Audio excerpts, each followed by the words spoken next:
to call to order the Conservation Commission meeting for the town of Marshfield on Wednesday, May 18th, 2022. May I have a second? Second. All in favor? Aye. Okay. Okay.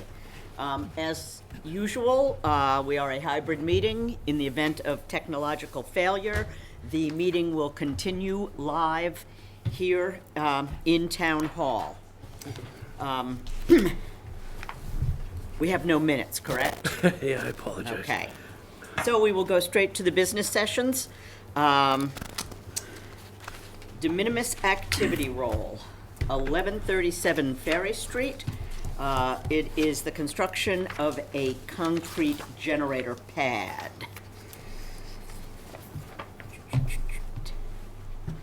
Do you want to comment, Mr. Grafton? I'm gonna have Mr. Seeley handle that one. I'll comment on Okay. this one. Excellent. So, 1137 Ferry Street is a potential de minimis activity to construct a concrete generator pad.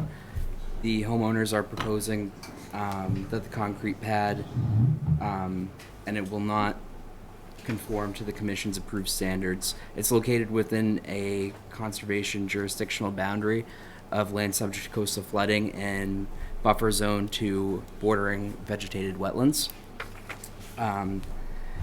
One thing to note is the building commissioner did say that this area in particular, though located in the flood zone, is above the design flood elevation. Thank you. And we propose the normal special conditions, which are ensure best management practices and building codes are followed, obtain all subsequent permits, including Marshfield Zoning Board and appeals and building permits, see conservation administrator or agent for guidance on conservation permits for work beyond the approved work activities. Any commissioner comment? I move. I presume that eventually the building department will support this design. I think we're saying we don't see any conservation issues. Right. Correct. Yeah, there's kind of a nexus. Mike and I have been working that out, and we're making sure that we have this language in here. It says obtain all subsequent permits, including Marshfield Zoning Board of Appeals and building permits. It protects conservation, but it also protects the building department in case something goes awry in the process. We have a couple that they've built without getting either conservation nor building, and we're putting this code in, this language in, so that if it's got to get moved, c'est la vie, they should have waited, you know? And we've done it as long as I've been on. I just wanted to make sure, because this is something special. It's not a standard. Correct. Okay. I move that we vote to approve the construction of the generator stand with a concrete pad within land subject to coastal storm flowage and the buffer zone to bordering vegetated wetland as a de minimis activity with special conditions. May I have a second? Second. Art, All in favor? Aye. one down. We'll get that really permanent out. Okay. Next up, 14 Westbrook, proposed replacement of concrete landing with pervious deck. And I think, Mike, you're I'll take that one as ready well. on this one? So 14 Westbrook is essentially betterment. They're taking out a somewhat dilapidated concrete landing and instead putting in a pervious deck on diamond piers. And it is located within land subject to coastal storm flowage and Barrier Beach coastal dune. Thank you. Commissioner comment? Hearing none, I move that we vote to approve the replacement of a non-pervious landing with a pervious deck on diamond piers within the buffer zone to bordering vegetated wetland as a de minimis activity with special conditions. May I have a second? Second. All in favor? Aye. That's Joe, Chris. Okay, good enough. Okay. All right, so Susan, Karen, come. was on the Zoom, if there's any questions. Great. Okay. Susan, good. Excellent. Great.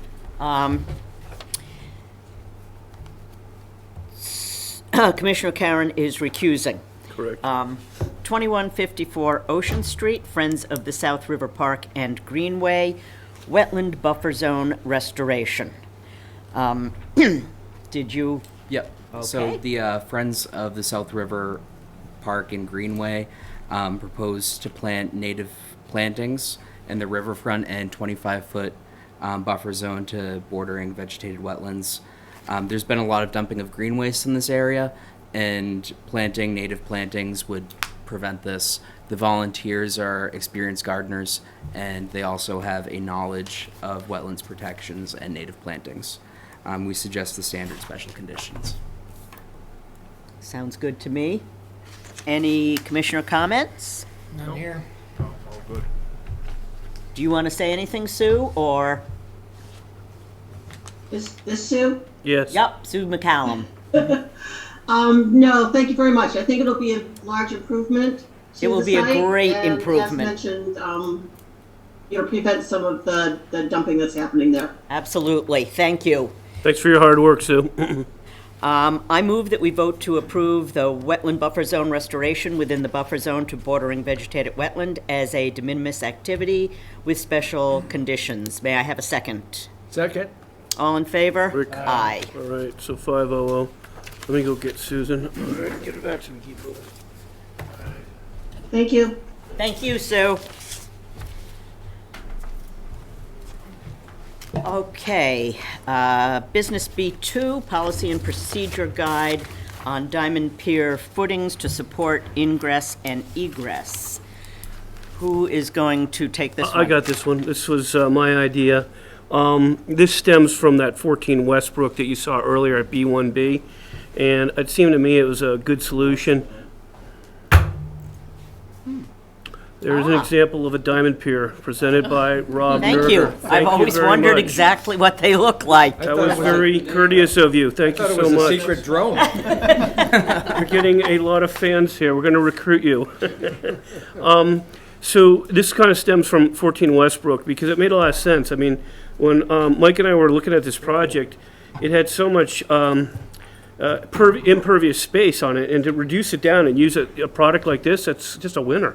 So why not? And it seemed like it were working all of the flood zones, but we did get some comments back from the building department that you should take a look at them and consider them.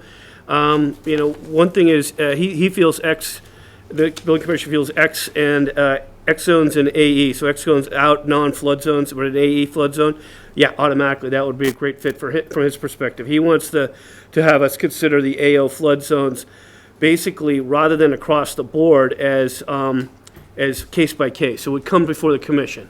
Now, there's two ways of looking at this. There are not a lot of AO flood zones in town in general, so there aren't going to be a lot of these that are going to be in front of the commission. But at the same time, it's oversheeting. It's not an area where it's wave action.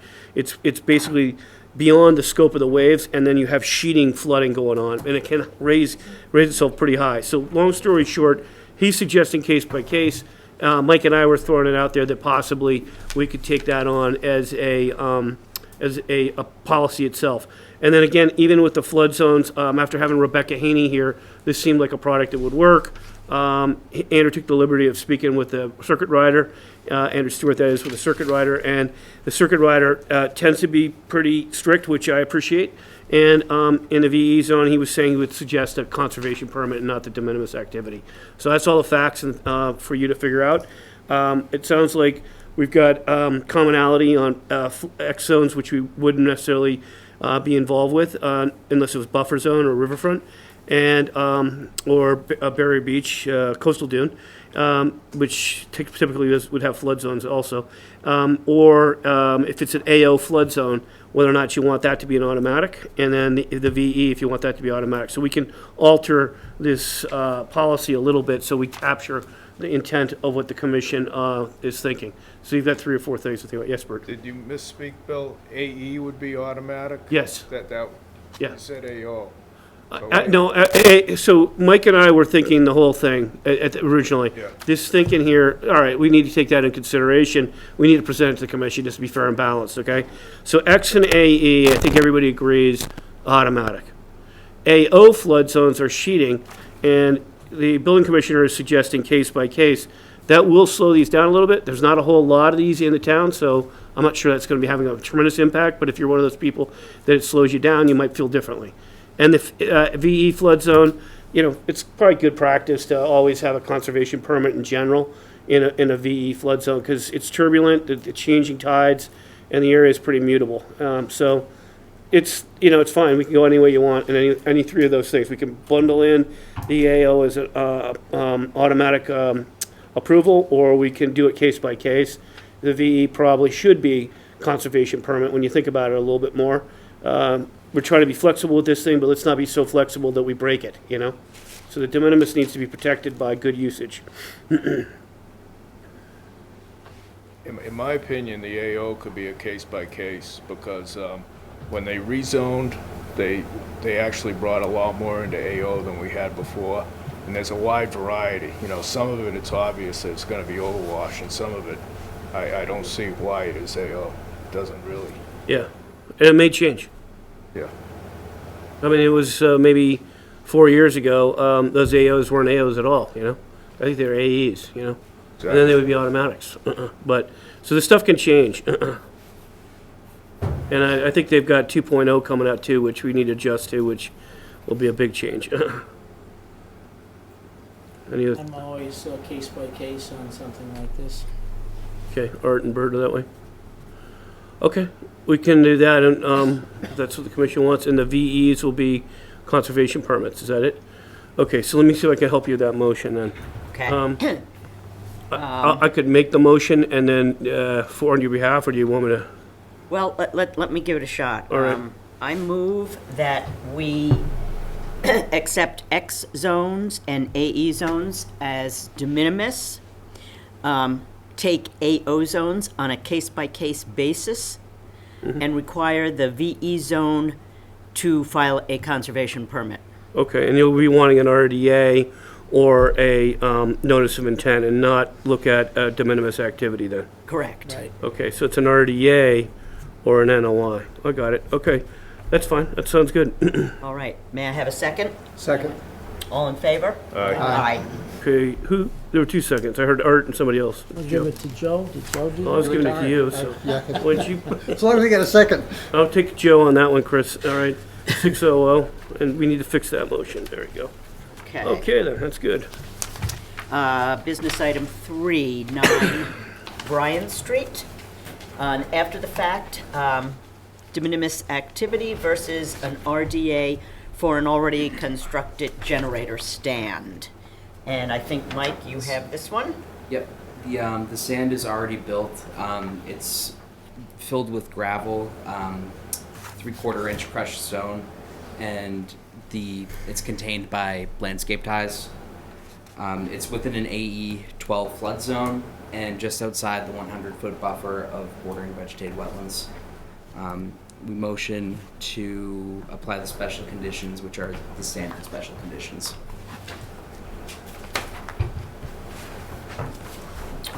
Any commissioner comment? Okay, B3, right?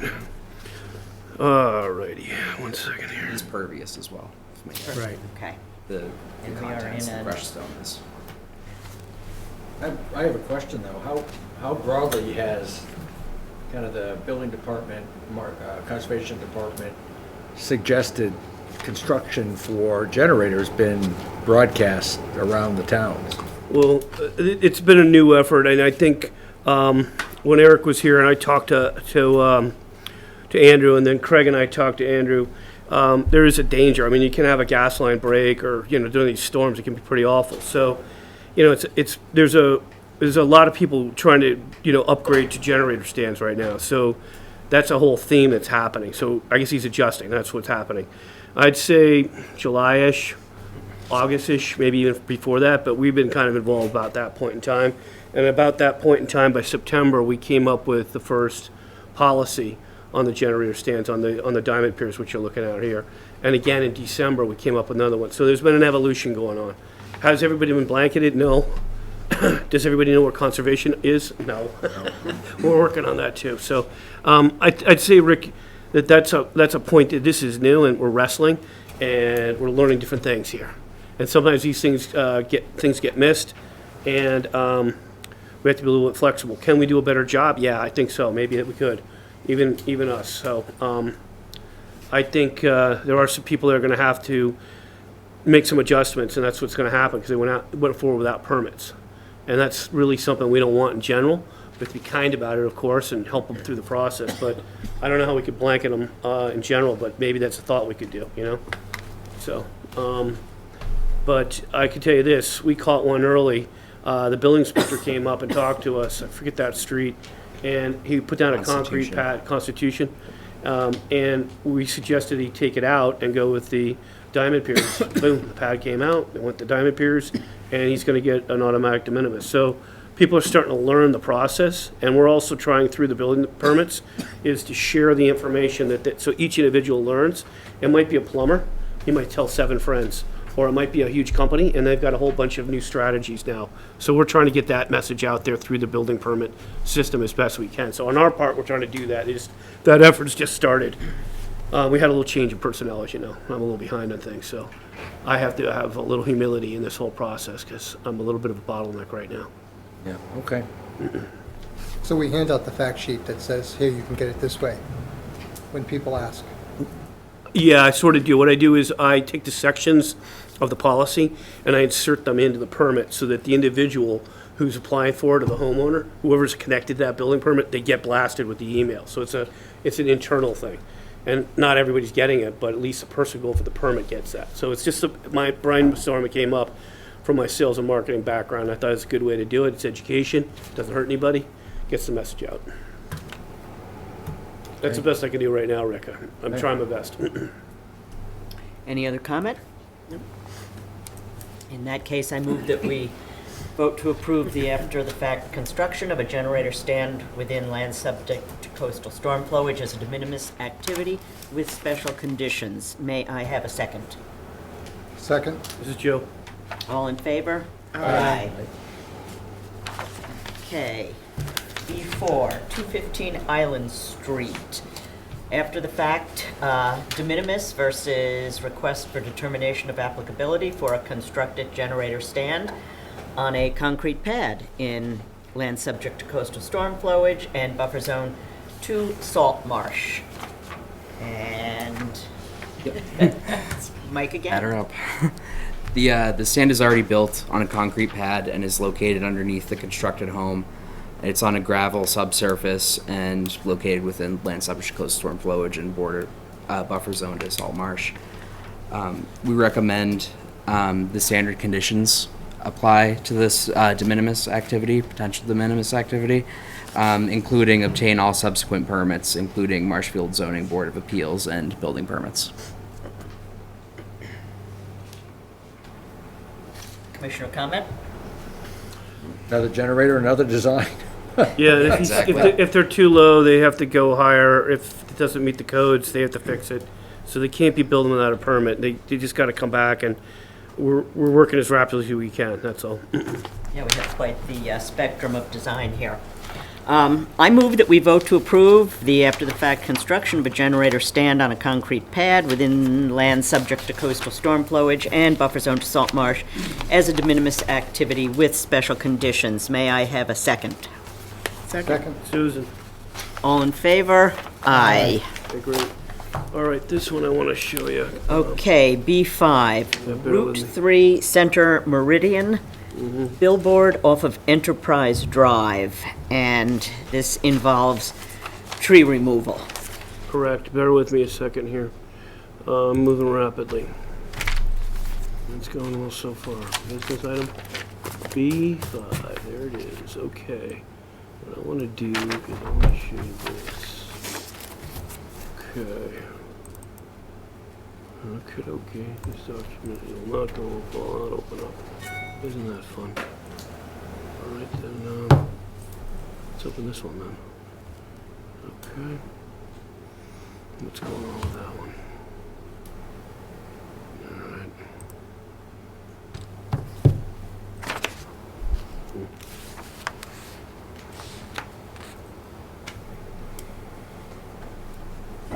All right, let's just start with this one while I got it. One of my screens will not open up. This is the general work area right here. The sign is basically right about here, okay? I'm waiting for my PowerPoint to come up and I can show it to you. And there's a wetland down in here at about the 64 elevation, this spot right here. You'll see there's a wetland here and so on.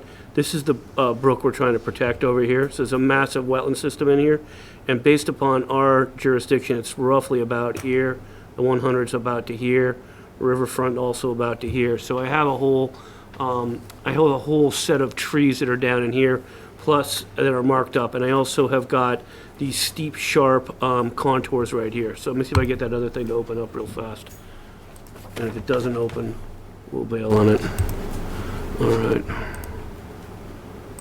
Okay, let's see, it doesn't like me. All right. One more time. When you know it.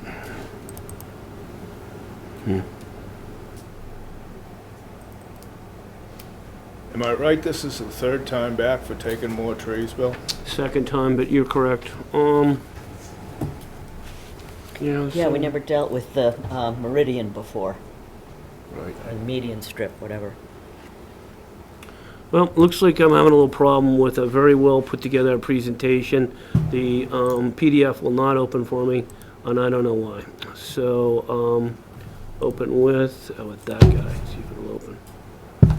It's really great, it's really great, but it's not gonna be coming up. All right, so then I'm gonna tell you the story with this one right here. That's gonna be not the picture I want. Let's see, yeah, here we go. All right, that is exactly what we want right there. All right, everybody, thanks for your patience. There you go. And we're gonna share screen. I'm gonna go with that one. We're gonna share. All right, so here's your billboard over here. You can see they kept a bunch of trees. This is actually upland, but there was a limit of cutting all around the sides. And then down right around where this arrow is hanging, right around there, there's a bunch of trees, and we saved about 8 or so trees. Now they're cutting on the opposite side of the highway over here. They have a 30-foot meridian cut zone. You can see where Chief is up here, all the way straight down these berms to these pines.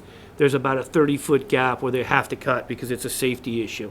So it's not like they want to cut them, but they have to. Then there's trees. You know, you can see this is cinnamon fern right here.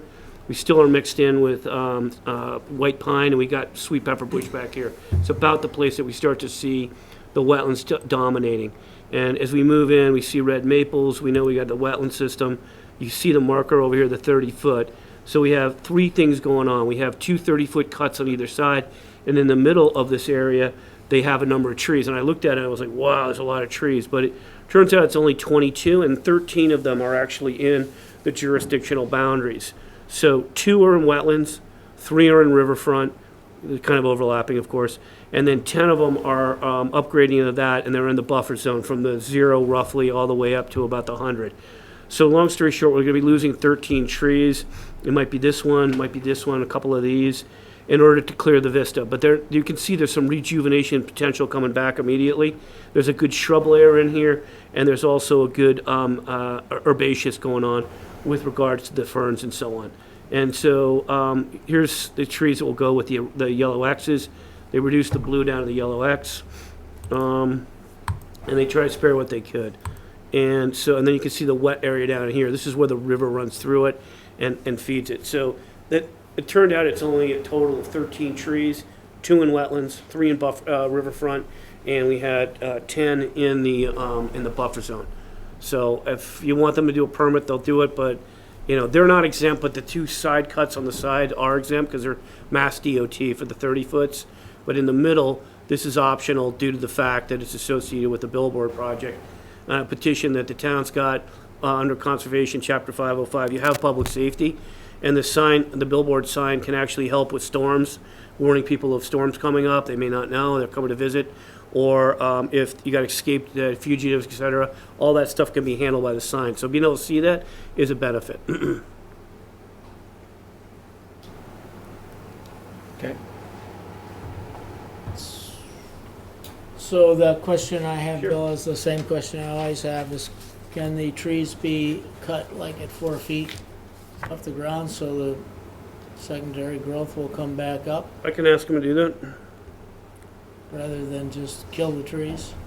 So you'd like to see... 'Cause it's just Yeah. to see that billboard. Correct. I mean, they had mentioned something about pruning, and I hadn't thought about that. I really need direction from the commission. But I could say, you know, one of the commissioners would like to see cut to 4 foot, all right?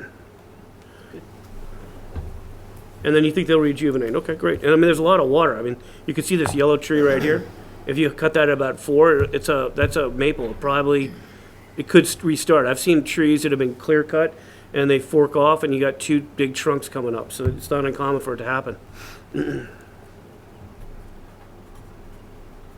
So I guess the main question is, do we want to treat this as de minimis, or do we want to require a permit for the trees within our jurisdictional boundaries?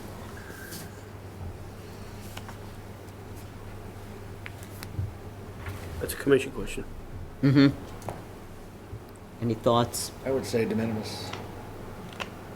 I think that's right, because even if they go the other route, we're still gonna approve it. Right, right. So Why just, put them through it? okay, That's my reasoning as well. makes sense.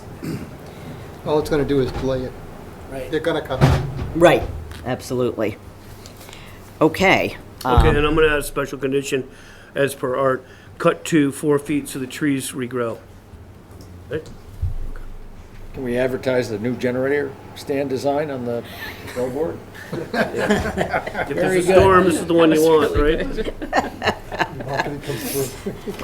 All right. Yeah, I right. move that we vote to ratify the removal of the estimated 10 trees within conservation jurisdictional boundaries as a de minimis activity with special conditions. May I have a second? Second. That's Rick. All in favor? Aye. All right, 600. All right, we're moving right along. Okay, business item 6. Right, let me Couch Beach Porta Potty enclosure. Right, I've got Rob Nerger here. Rob, you want to pop up the front maybe? Or do you want to stay back? Your call. I know you're shy. All right, this is Rob Nerger, John Foster Lumber. And while he's doing that, I am going to try my best to get our pictures and not have them go to town on me. We worked hard on this, everybody. And moving rapidly. Business items, couch. All right. I'm sorry, Bill, can you pull up the pictures of the existing pad? Yeah, the existing pad is, okay, I didn't load these on here. Why did I not load them on there? Rats. That is the one thing I didn't load, Rob. All right, Maybe you get going with just fumbling around? yeah, Where is no, it and I don't what think I is can it? get it. I don't think I can We get did that not. one. I'm gonna go with the Keith Rice, So as you know, we're trying to place down at the river landing some kind of structure to hold a portable toilet. From the history has been that whenever there's one down there, it's flipped over. It's being used by groups that aren't been allowed there by the town. This picture here is, in my opinion, way more complicated than it needs to be. The big question becomes the handicap accessible toilet need. Where you're going to be allowing groups to use this space, I would think would be fairly easy to have a checkbox on the form to say, do you need a handicap accessible toilet? And if that's the case for that weekend, it can be brought in and attached to the back of the structure that we build on top of the existing pad to hold a conventional toilet. Obviously, the advantage of using the existing slab is we can prefab something at my office, go down there, hammer drill it into the slab, and be done in short order. If we're trying to build a double wide system similar like they have in Duxbury Beach, it's more complicated for securing it. Obviously, if it's a handicap structure, it has to be directly on grade. There can't be any raised step into it. So it's a whole different set of problems. The Duxbury Beach things are wonderful, but there's Duxbury police going up and down that road all day, 24/7, all day long. You don't have that down there. You've got to create something that is able to be secured when there's not an event, a group using the space. So, again, I don't know, that's what Bill and I were Yeah. talking about, it was the need for the ADA compliant portable toilet down there all summer long. And I don't know whether, We don't think that's needed. Like, here's the picture he's talking about. So here's a really low key, enclosure Duxbury that Beach? Yeah, that's the Patrick, Duxbury Beach. this is the one that Patrick McGonigal called out. You can see the small units can sit in skids aside, but this gives stability to it. It doesn't get knocked over. And in the environment down at Couch Beach, you're pretty remote, and it's ended up in the river. There's all kinds of stories. So we want to protect it, and there's a concrete pad, which I didn't bring a picture, and Rod, so you can see skids on these things here. The smaller ones have skids, and so Rod was thinking about using this 57 by 54 inch pad, which I took pictures of and didn't load them up. And it was poured actually many years ago, and Rob and Patrick were involved, and they used it to secure the unit with just basically pipes. The hope was originally when it was put down, when the slab was put there, we used like 2-inch diameter pipe, actually the exact same pipe from those diamond piers, that were put in the corners to, Pat was hopefully gonna be able to chain the toilets up. But of course, you've got a 4-foot piece of steel going into a 6-inch slab. A couple of kids, they just broke the corners up. The pipes didn't, the slab wasn't able to, it was just too much leverage. We won't have that problem because we can literally just build really prefab 3 walls, hammer drill the thing to the existing slab, and we're done in short order. Provided we're not getting involved with the handicap aspect. So I recruited with Rob and Keith Rice and with Patrick McGonigal, and I interviewed them all. Rob came. Patrick's got conflicts tonight, so does Keith. But Patrick really wants a roof because he's worried about things being thrown on top and damaging it, people jumping on top and damaging it, and he's experienced it. So he told me, as I told you last time, he's done unless we have something. So what we were thinking, I was talking to Rob and Keith, and we were thinking a single unit enclosure for now, sitting on that pad, would allow it to get secured. Patrick can use it on weekend events for scouts, which is what's going on. But there is an option to have it down there, for 4 months, say from Memorial Day through, I don't know, third week of October or something. We could do that for about $200 or thereabouts. But I'm not saying do that. I'm just leaving you that option. That's what this single will allow you to do. There's really not an ADA requirement down there yet because it's not ADA accessible. Now, you could drive down and say, I'm here. It's now got to be ADA. I don't think so. So long story short, until that need comes up, Rob and Keith and I were sort of thinking, let's leave that out. And Patrick talked me out of it too because the costs are way more. It's $300 a weekend event, and then it's in high demand. There aren't a lot of them. So these singles are in high quantity, more inexpensive, easier to work with. Get a single enclosure, and we'll service the lion's share of the people going down there. And the question would be, we can just do this and set it up so that Patrick's happy, that the weekend events people have it, and then we can talk about practices later. But we have the option of having this down there for 4 solid months if we wanted to do that. Is that center unit ADA compliant? Yes, that is an ADA unit. Okay. They're significantly larger. We have specs. He brought that, but not the pad. So The single toilet would be basically build the 3 walls with a heavy, probably like 4x6 post on the front corners, drill a hole through it, put a pipe through it with 2 padlocks so kids can't take the thing out, can't flip it open, can't get into it when we're not using it. It's just, I think it solves a lot of problems without reinventing the wheel.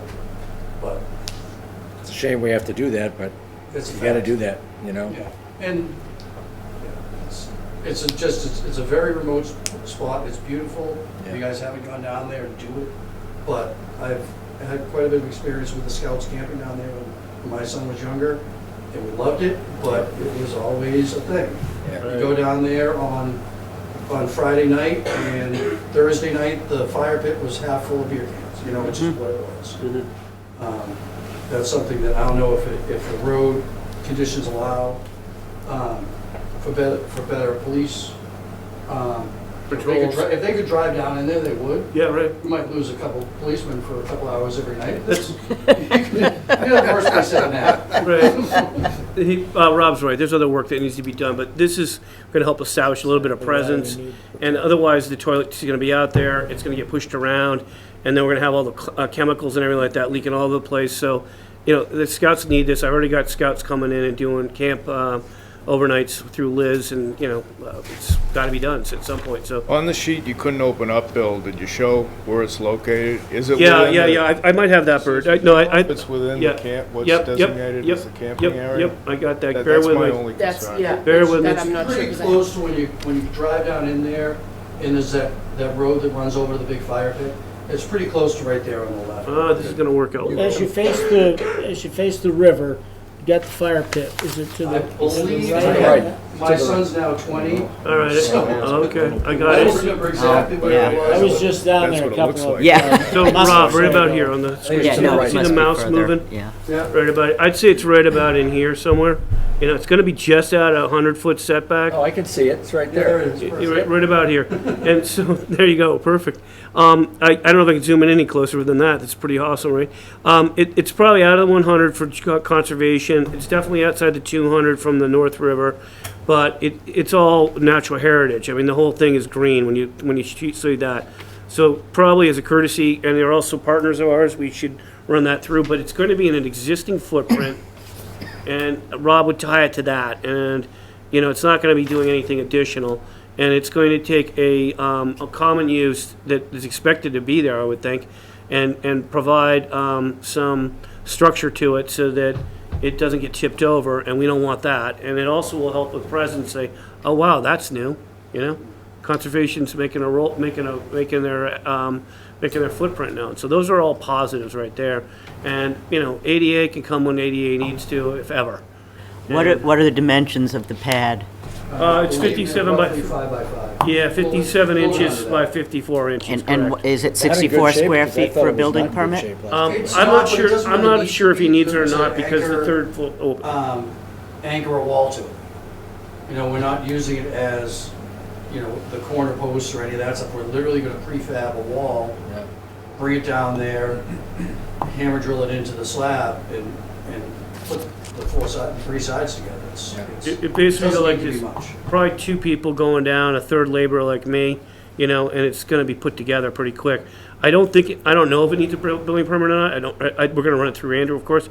It's open in the front, but if it's designed in a way, Rob would know, he sells lumber, he builds things. Very Yeah. similar to probably what we did down at Peter Igo for the handicap, the water carts that they Right. have down there. Yeah, right. It's really all we're doing. He had a floodplain there, so he put them on diamond We piers. pulled a permit, but that was like a 10 by 10, that was not good. And it was also in the floodplain. So that One was other different. very quick thing, natural heritage? Yeah, I was just saying that. We'd run it through them because there are Okay. strategic partners and find out if they want a MISA review or not. We tell them the pad's already there, and we were going to be building on that, see what they say. All right.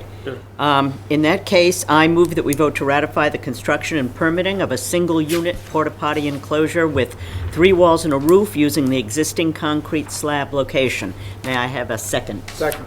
All in favor? Aye. Okay, thank you for entertaining. Rob, sorry I didn't bring those slides. So when I come, if I come late, you can yell at me in the Thank project. you. I have 2 of those little sampley things, you guys want me to leave it, or? is Yeah, for now. literature, or- Yeah, that would be great. We actually are pushing on If these you wanna leave things. it in your office, Bill, I've got a couple. Is that cool? Can we buy it off you Yeah, or people something? always ask what they look like. They're samples, they gave me.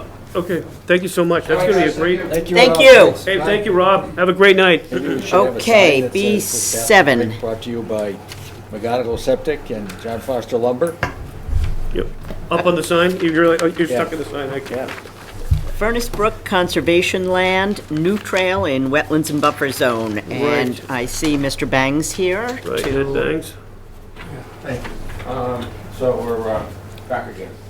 And Forest Brook watershed this time is it's a great area. There are many trails within the boundaries there, and it's a little bit different than Couch Beach, of course.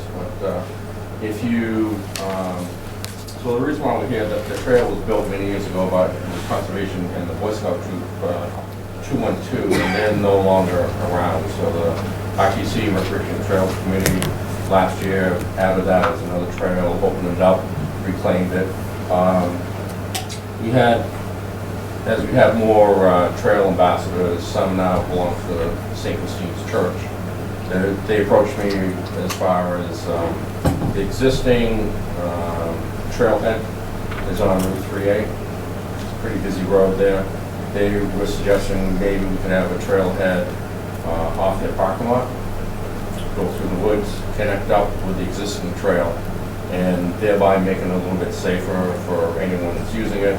It's certainly a huge parking lot to use. So we had a small group that went out to scout it, and myself, Jeff Wilson, the facilities manager from St. Christine's, Ron Coolidge, and they look very doable. From our standpoint, not with regulations or anything, but just looking at it as a project, could it be done? Jeff Wilson is a part of member of the New England Mountain Bike Association, as well as friends of Wampatuck State Park. They put a rough flagging out there to show where trails could go. And this Friday, Bill, myself, and Jeff are going to be down there to take a look at it and see how that works and what areas that will run into that we need to have conservation oversight with. The nice thing is that as we go along with our group, RTC, we're developing these new partnerships and relationships, and St. Christine's Church to bring them in with a project that would benefit those folks and the parishioners as well as the town. And member with Jeff Wilson and the Friends of Wampatuck State Park, they build trails, they make trails, they build footbridges. They have some money, they have some donations, they have some manpower to help out. The big picture is the little picture is to have a new trailhead. Kiosk would be there, all mapped out to connect to the right trail. Discussion amongst the Conservation Commission, does it make sense to keep the access on 3A open or just let it go back? You folks decide. The big picture is that the church would like to do a loop trail in the parking lot, so you don't have to walk all the way down to School Street and back again, which is a good walk. So a shorter loop. Member is looking at, there are several areas there where footbridges are currently, various shades of deterioration. We'll look to go out there at another time, measure them out, go back to Jeff Wilson, see what they have for materials to donate and to build. Again, that's kind of the bigger picture. And of course, we coordinate with Bill and Mike and anyone else that comes out there with conservation to follow what we should be doing. But it looks like an ideal opportunity for us to move forward, make something that's more beneficial for the town to use. So here's a picture of the wetlands. Everybody knows it's a wetland area. There are 3 parcels, this one, I think it's this one and this one. They're all, I think, part of Furnace Brook. I think there's a conservation restriction on it. There's definitely a river system running through here. It's pretty rich with natural resources. I haven't been out there, period. But what's going on is they're trying to get everything away from the busy road and back in here and maybe use this system. Because you take any property from here to Arizona or New Mexico or I don't care, Hawaii, and there's somebody putting a rabbit trail in, and they're trying to build off that and maybe make something new. So I got to get eyeballs on it and see what's going on in the field. But there's a few layers here also. I don't remember if this one was natural heritage. I'm going to look while you're seeing this. Yeah, it looks like there's some natural heritage in there as well. And long story short, so you've got conservation jurisdictional boundaries. You have conservation ownership, Article 97, and I think there's a conservation restriction on some or all of this, but I don't know that very well. You've got natural heritage, so there'll be a little bit of permitting component here to tie everything up pretty nicely. Maybe something like this, depending on what it is a potential NOI without a surveyed plan, get a delineator in there so we actually get the job done. And this will be a great experience for RTC to work on. And, we don't want to be afraid of working in the wetlands. We want to permit through the wetlands. And then we want to also work at, trails-wise, that is, Bert. And we want to also make sure that all the partners are touched, because there's a few here. If there is in fact a conservation restriction on a portion, that would need to be reviewed to... I didn't catch that in my notes, so I'd start thinking about that. I don't think there's a CR held by anybody else. I Okay. think Ned probably knows, this is some of the land that was acquired by, when Warren Harrington was Okay, conservation gotcha. agent back in the 70s. Well, we could look at the parcels then, So, for sure. so going to what Ned said, there was trail built by the Boy Scouts, and they're shown in that comprehensive trails report that was done about 5 years ago. Yes. So I suggest you start with that. That shows what exists, and then you know, when you come back in front of us, you know, to know the length of what it's gonna be and how much of a new trail it's gonna be. You know, that's what we wanna know. And Yeah, I agree. I'm just seeing if I can get you the BLM map, which I have. The ask right now is to start looking at it and think about it. Is that what you're looking for, Ned? Correct, yeah, we're, of course, St. Christine's, they're ready to roll on Saturday, but we told them to, there's a process to follow, going through the process. It'll take some time, but there'll be a point where, yeah, we'll be ready to go. I mean, you know, the existing trails, you can go ahead and, you know, do your maintenance areas. I think you've already done that.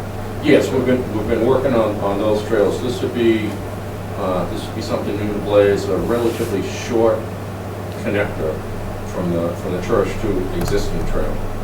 And looking at one that there's one area where there's a small stream, narrow stream. The rest of it, you know, to uneducated person looks pretty dry. It's wetlands with plants that we see there.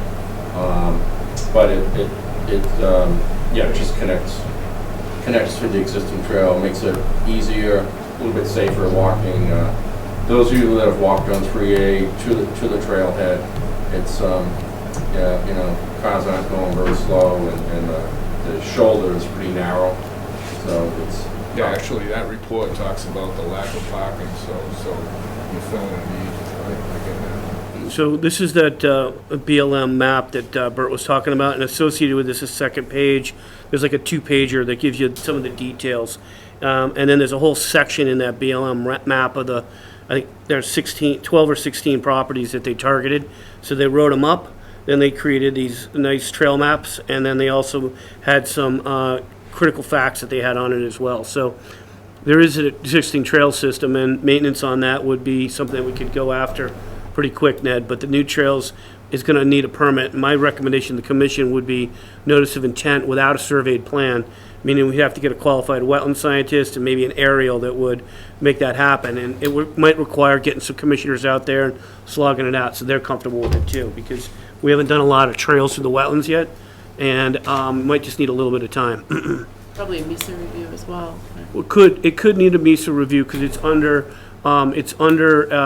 natural heritage. But if we do the NOI, automatically you're supposed to send a review to them, and then you can avoid that extra cost, but you get the MISA review through that. Right. And then they let you know, oh, no, you do a trail in here, forget it, you know? Sounds like that's where we should go. Yeah, so that covers it all in one shop in there, Ned.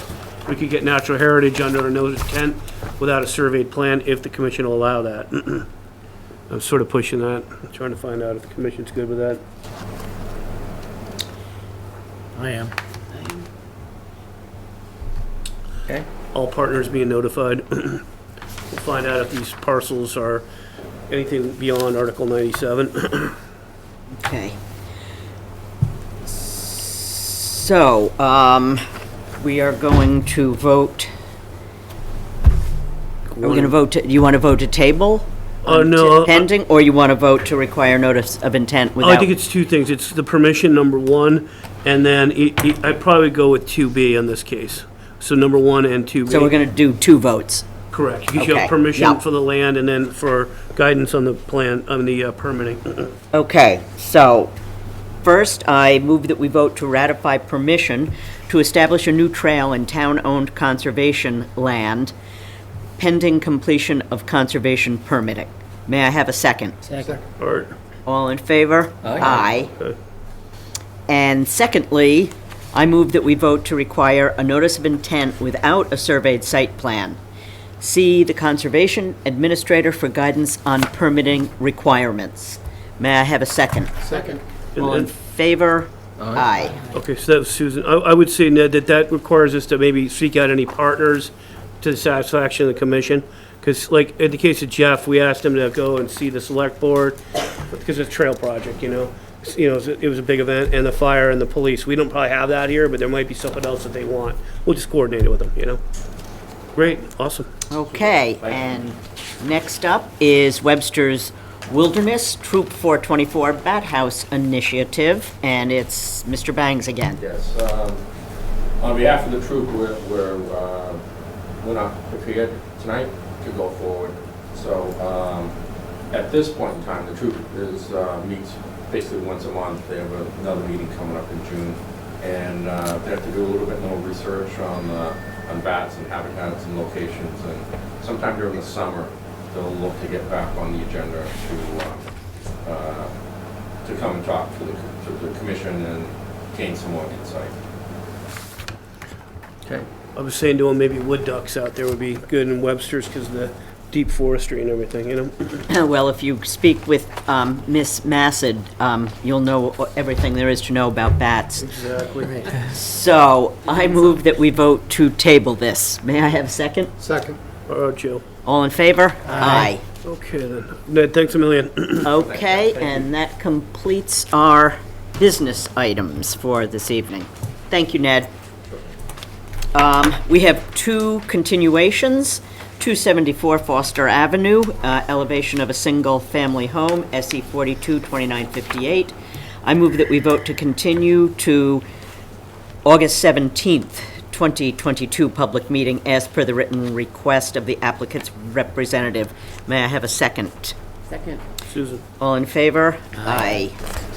And 0 Little's Lane, extending of a ramp and float, SE 42 2966. I move that we vote to continue to June 1st, 2022, public meeting as per the request of the applicant's representative. May I have a second? Second? That's Rick. All in favor? Aye. Okay then. Okay. Question, Madam Chair. Did that dock site visit get set up? I don't think it's ever been completed, has it? Which one? The little? 0 Little's I thought Liz Lane. was Yeah, trying to set one No, up. it and- still has not taken Well, place. no, it has not taken place, but it's supposed to be coming up. We may have to move it again. I think I'm traveling for work when it was Yeah, scheduled. no, I think you're right about that. I think you're right. So I don't know if you, can Joe cover it? Can you cover it? We got this, Rick. Okay. We'll figure it out. Okay, this is a new hearing. I will read the legal notice. In compliance with the regulations of Massachusetts General Laws, Chapter 131, Section 40, the Wetlands Protection Act, and Code of the Town of Marshfield, Chapter 294, Wetlands Protection, a public hearing will be held by the Marshfield Conservation Commission on Wednesday, May 18th, 2022, to consider the request for determination of applicability filed by Robert Arsenault, and the hearing officer is Commissioner Karen. The administrative requirements have been complete. So this is a request for determination of applicability for the approval of a driveway maintenance within coastal dune, Barrier Beach, and land subject to coastal storm flowage, VE 17. The project is simply repairs of a 7-foot by 20-foot wide section of a pervious paver driveway that's become slightly sunken at the entrance, resulting in pooling of water and erosion of road materials into the driveway. There is no expansion of the driveway. Existing pavers will be reset, re-leveled by adding about 3 cubic yards of stone dust and polymeric sand to set and secure the pavers. There will be no adverse impact from this maintenance. Mr. Arsenal, did I cover everything? Do you need to? Bill, We have the picture up there. Mike's gonna run with this one. Okay, Mike. Yeah. did he- So, yeah, it's a very small-scale project, less than 3 cubic yards of material, stone dust specifically, to be used as a filler. Yeah, it's the first 7 feet that run from the road up Mr. Arsenault's driveway here. And, yeah, we recommend a positive 5 for the bylaw and a negative 2 with the standard special conditions applied. Do commissioners have any comments on this project? No. Does anyone on Zoom have any comments? Anybody there? Just want to show you one more thing. Mr. Arsenault's gone the extra mile, and he brought Mike this estimate right here showing the kind of materials Oh, he's yes, using. that was in the Yeah, file. we want to make sure that he knew that good we want work. it pervious, so he's trying his best. It's pretty hard packed right now, but he's going to make it work, and it did sink quite a lot, as Mike Right. was saying. Okay, I did see that. All right.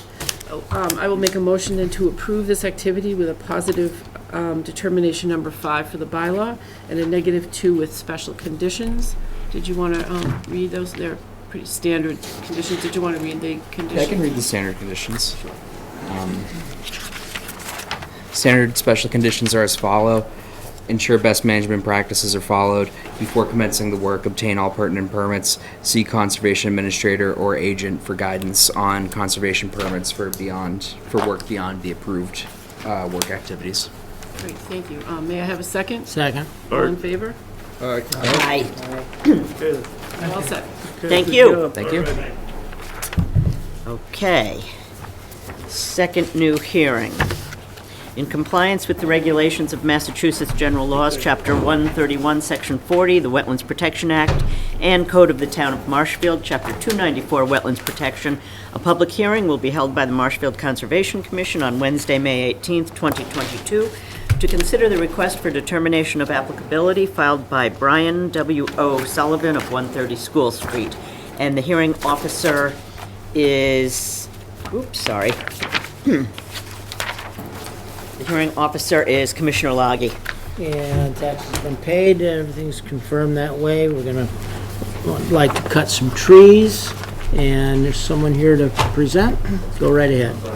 So we decided to do some work in the backyard, and we identified 3 trees behind the shed that would give us some more sunlight to the back of the house that's had a lot of moss growth on it. We just wanted to get some more sunlight to the back of our yard. In addition, that's right behind the shed, and we did lose one of those same trees, or one of the trees just like it, where it just came up by the root, went the right way. So we identified those 3 trees just to take those down.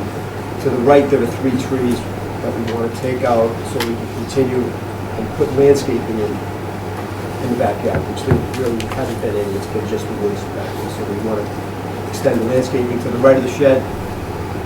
And to do that, we wanted to take those 3 trees down to the right of the shed. These 2 trees right here, Mike, you gotta get on. And in that landscaping, we are putting over 20 plantings of arborvitae, bushes, shrubs along that border. And the main reason is because of the shading, rather The main than a reason safety on the issue? right Yeah. is the shading and the potential that the trees could hit the shed. There's actually one that's leaning towards my neighbor's pool, so he was happy that I was trying to do this as well. But that's the main reason for that, because the house has a lot of the green moss growing on the back of it, and it would help, I think, help in the summer to dry that out. And to the right, it's purely to just make it an even landscape to the right. Bill, your comments? No, I'm I going. got some comments Go on with this that, one. Mike? Yeah, so we did the site visit here. The 3 trees behind the shed, one of them has a bit of a lean to it, so that's a potential hazard tree right there. The 3 on the right, labeled 4, 5, and 6, those are potentially associated with a isolated vegetated wetland. So an option, instead of removing all 6, would be to keep tree 4, 5, and 6. It's up to your consideration. There's also some stuff going on in the neighborhood in general, so maybe some conservation workers might help out. Yeah. Yeah. Also seek all obtainable permits for said work, you know. So I'm gonna just ask the same question, and just to answer it back, whether or not, rather than completely cut these trees down, whether they can be topped, whether they can be 4 feet off the ground, they will grow back. Sure, the 3 trees behind the shed, we can cut those at 4. We would prefer 4, 5, and 6 to be taken out so we can do a landscape. And the replacement is going to be to mitigate by taking those Yeah, out? I mean, it's the same company that he showed up there, but we have over 21 plantings going in to the right of that, around the corner, to where my garden is. There's 4 arborvitae, rhododendron, small trees, small bushes, but the arborvitae will grow pretty high as we put them in the side border as well. If we could have those 3 cut at 4 feet, and then you'll cut the other ones out and put the conservation markers in. We all in agreement? Yep, makes sense to me. Okay, sounds good. So that is there anyone from the audience or on Zoom that would like to, excuse me, any other commissioners first? Nope. Okay, anyone from the audience or on Zoom? Okay, then I think we have an agreement on this. Where do you want the and, conservation workers? I think you want them on each side and equidistant in the middle. Yeah, I mean, this area that he's cutting, it's kind of, Three. it's the wetland going away, Yeah. becoming a garden, so it's gotta be ringing that. Why don't you have, with guidance from the conservation You- administrator yeah, you or and- agent? and That we'll- sounds good. And you could put those up, within 30 days of the work, Mr. O'Sullivan, that would, of the trees coming down, okay? Yeah, there's conservation markers, they're about this big, and they go on posts, they start at 30 to 40 inches out of the ground, and we're trying to get further encroachment prohibited, going further back in this area. So the commission wants 3 conservation markers, it'll be on your neighbor's yard over on the right-hand side, one in the middle, and then another one on the left-hand side. That way, this is the end of the cutting, going back there. I put those in? Yeah, we'll give you the markers, you'll dig the posts and put them in, send us a picture and you'll be resolved. When do I get those markers? Mike or I can give it to you or Liz. Stop by our office. We'll hand them to you. Yep. Okay, so that is the motion. Do I have a second? Second. Thank you, Joe. All in favor? Aye. Okay, it's 600. Do you have a lot of deer? Doing the power lines, back there. Okay, because they love arborvitae and rhododendron. But they don't like red maple. Brian's wife is a deer, just for the record. I'll tell you said that. Please do. See you, Brian. Thank you. Okay, next up is 12 Branch Street. This is a new hearing. In compliance with the regulations of Massachusetts General Laws, Chapter 131, Section 40, the Wetlands Protection Act, and Code of the Town of Marshfield, Chapter 294, Wetlands Protection, a public hearing will be held by the Marshfield Conservation Commission on Wednesday, May 18th, 2022, to consider the notice of intent filed by Sharon and Scott Sasserson of 33 Watson Road, Guilford, New Hampshire. The hearing officer is Vice Chair O'Donnell. Okay, Bill, to confirm, taxes, abutters, and DEP number? Yeah, Mike's run this, but that's correct. Okay. Everything confirmed. All right, and do we have somebody here to present this? I'm Richard Burchill, I'm the contractor who's gonna build the house. Okay. Greg here? Yeah, I hired Morse Engineering, I don't know if you understand the call. Okay. I I don't see him here. I Greg anticipate Moore, you him out being there? on later tonight, so. Oh, I intended to give moral support, but if I have to talk, I'll talk. So Sharon Sassaman purchased the house. I believe you guys are familiar with it already. Yep. The previous owner, I think he brought it to the point where they were going to build it. And they were selling the house to Sharon. She contacted me to build it. I actually did a house 2 doors over like 10 years ago. And we're not doing anything that isn't already there, just taking the house down. Foundations have been more relaxed as far as the, concrete pile. So this foundation will be a concrete with the engineered windows to allow liquid water in and out, similar to the one I built, like I say, 2 doors down. So we're not going outside the foundation, the existing footprint. And we're just replace it. And the house is actually the same design as what you see, just higher. And it's only like 3 feet higher, so it's not crazy. And, Mike, your comments on it? Yes, the proposed structure will be within 100 feet from the salt marsh and buffer zone. And it's also in the resource area lands subject to coastal storm flowage. And as you mentioned, the Chapter 505 revisions no longer required them to be built on wooden piles, so they're switching to the helical piles. Concrete The foundation. concrete foundation. Concrete, The yep. engineered, the stainless steel Yep. flipper window.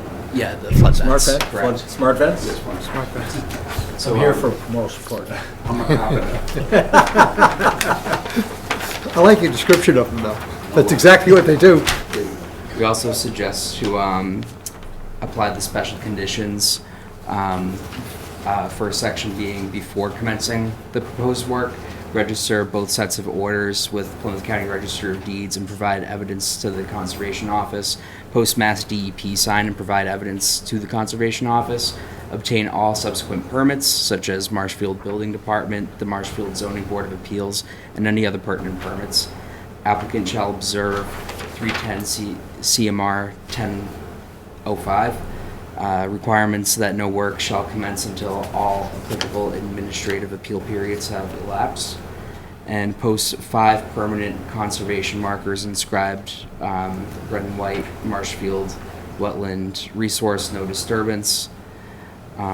These are in perpetuity, so damaged or decayed ones have to be replaced. Per 780 CMR section 105.8, applicant shall notify building official at least 1 business day before the commencement of work and make sure that conditions have been met, and coordinate a pre-construction site meeting with the conservation administrator or agent.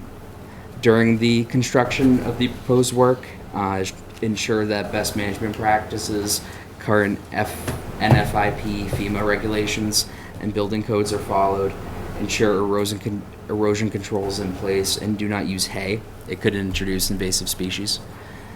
And any additional ground surfacing not shown on the plan plan noted in section A, general information item 8, whether pervious or impervious, shall require conservation review. And post-construction, an elevation certificate shall be provided to the Conservation Department. At the conclusion of the work described in the plan of record, with the approval of the Conservation Administrator or agent, any erosion control shall be removed and the site shall be stabilized. Any additional ground surfacing not shown on the plan noted in section A, general information item 8, whether pervious or impervious, shall require Conservation Commission review. This condition remains in perpetuity. Nice. So, Okay, so jumped ahead a little bit. Discussion with commissioners? Does the garage stay? Garage stays? As is? My obligation is just, as far as I know, it's not touching it. My obligation is just to the existing single family. Okay, you've got some issues with the building department as far as the garage. Oh, they've done that Oh, already? yeah, no, I understand. I came into this after the fact. That work order was stopped. I know, my understanding after speaking with Andrew is the house has been approved through zoning, permittably granted once we get through conservation. But what happened with the garage and back? I know they started work and they try to.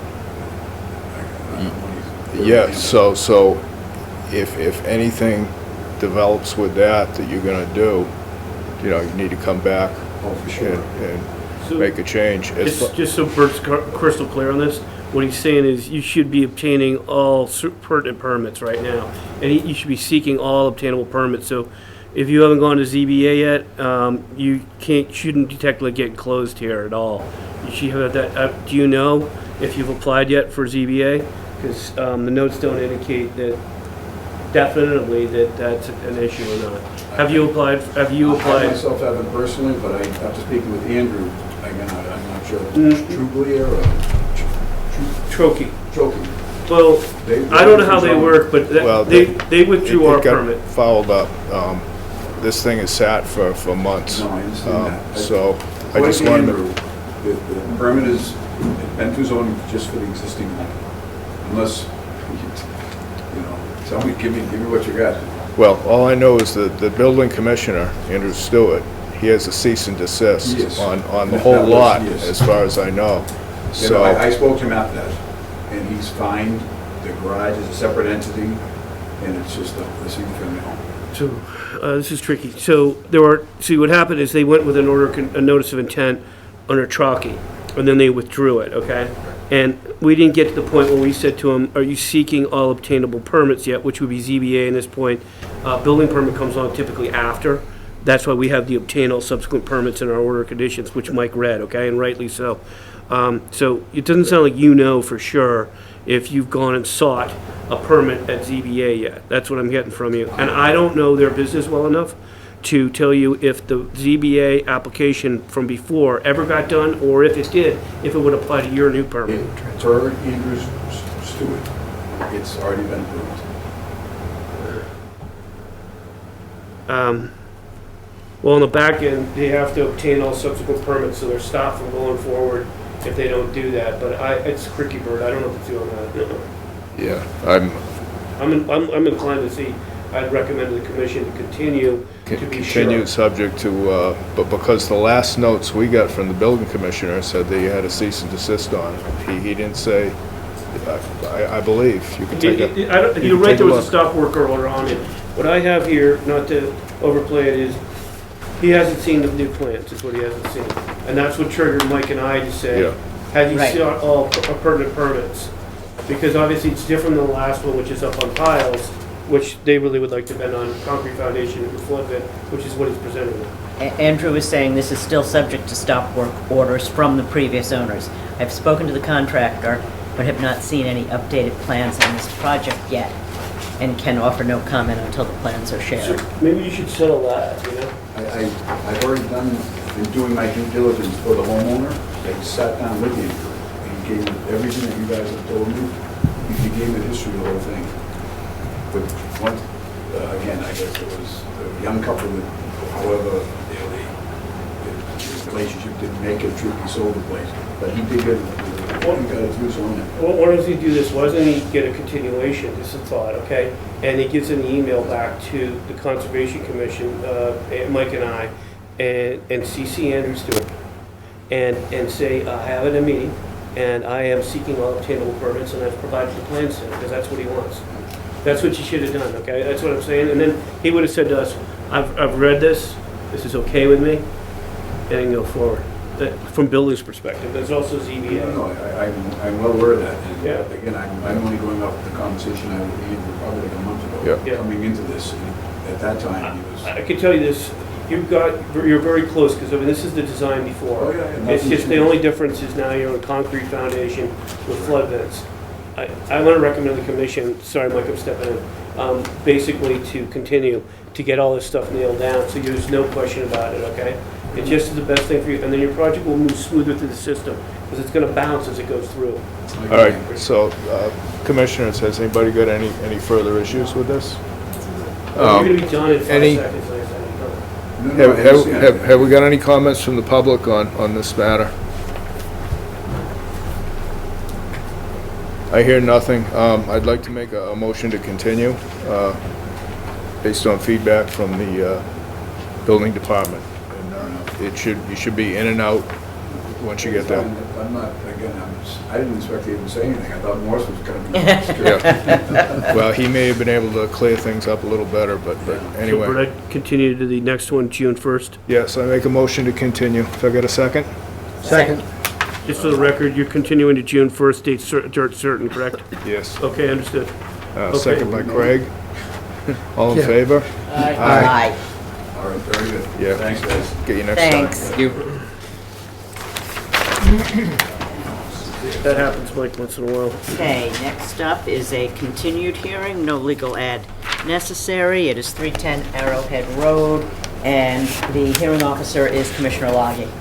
Okay, we had a meeting, Bill, myself, Mike, Coughlins, and Brad Holmes, and everything I thought went very well. It was a very collaborative effort, and I think Mr. Coughlin is on the Zoom if he wants to talk, or if someone else wants to. After that, I'm going to turn it over really to Bill, because I think we've got this all ironed out. Okay, Josh, you want to go? Yeah, I'll give a quick presentation of it. Let me get your plan up here.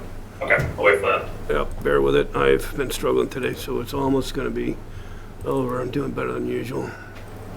Okay, this is Arrowhead. This is the revised plan. The ECR one or your main pool plan? You can just go with the man pool plan for now. If we want to go into that, we can. Okay, that sounds great. Okay. Share screen. Looks like we got it. Okay.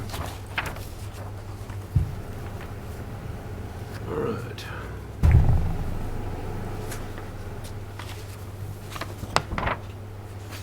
working for you?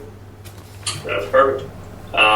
So the existing lot's a single-family dwelling with driveway. It's got a deck in the rear with some retaining walls and other landscape features. There's a bordering vegetated wetlands to the southwest of the house, shown in blue. It was delineated by ECR.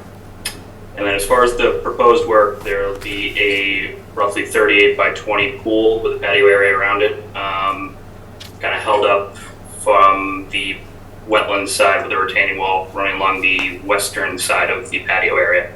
It is located outside the 25-foot buffer. There'll be a proposed fence to delineate the yard, and that will be the same area where the COMCOM posts are located. I believe there's proposed 6 of them. Correct. There is a proposed almost 1,900 square foot mitigation area just on the other side of the proposed fence to the south of the proposed pool. The mitigation plan that Bill referenced shortly ago was completed by ECR.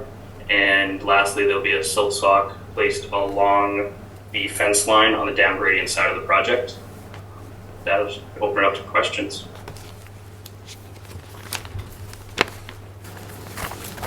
Bill, you want to give your comments? Yeah, Josh, I had recommended that flag 14, 15, and 16 be dropped so we can re-explore that fresh with any of our new neighbors over there. Okay. Yep, I think that just got dropped with the pass between me and Dana, but if that can be a conditional approval, we can absolutely get a revised plan to show that.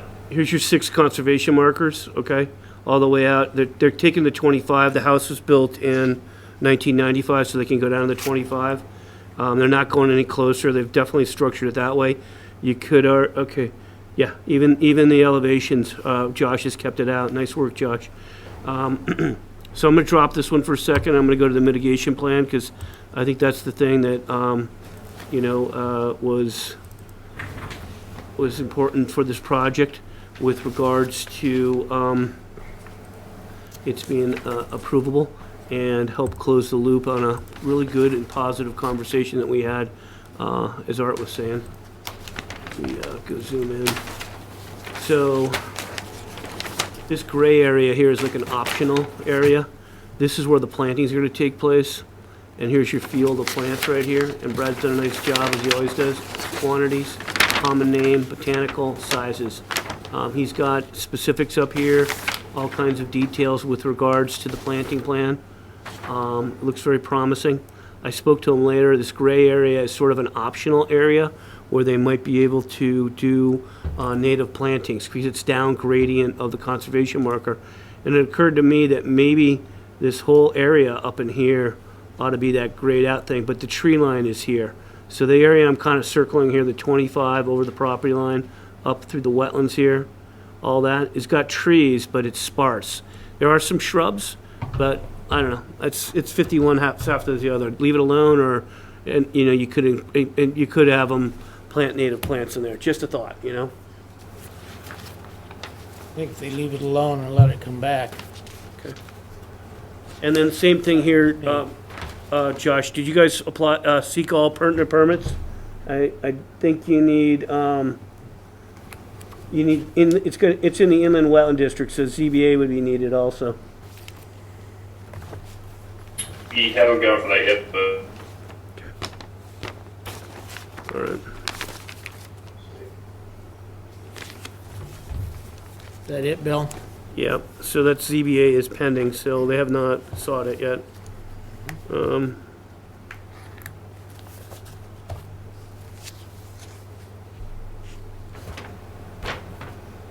Any other commissioners? Is that shed staying?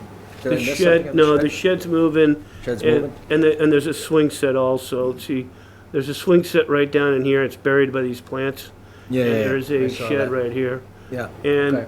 because this plan isn't the final one that was shown earlier, I'll show you what's going on with that.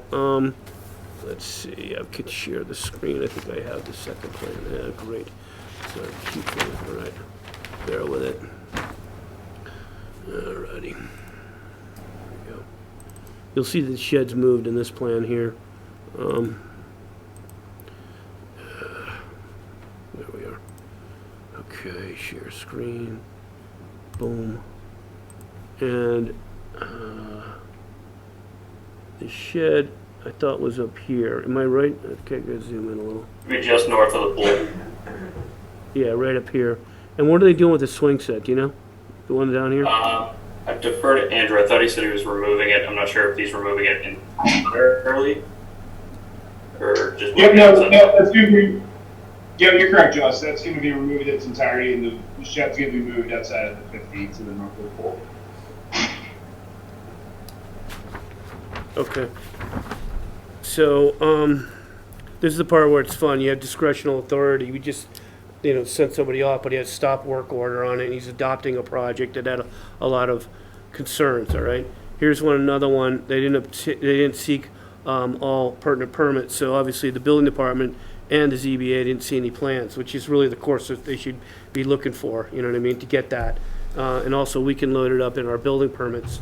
We can share it if there's a need, but it's like in general, this should be getting done. So to get the concurrent permitting, we gotta keep having these people go and seek all pertinent permits. Now, they've spent a lot of time on this. We had a hearing back in the early part of May. We just spent a tremendous amount of time on it, and it's, from I think, conservation's perspective, relatively wrapped up, but they need other permits.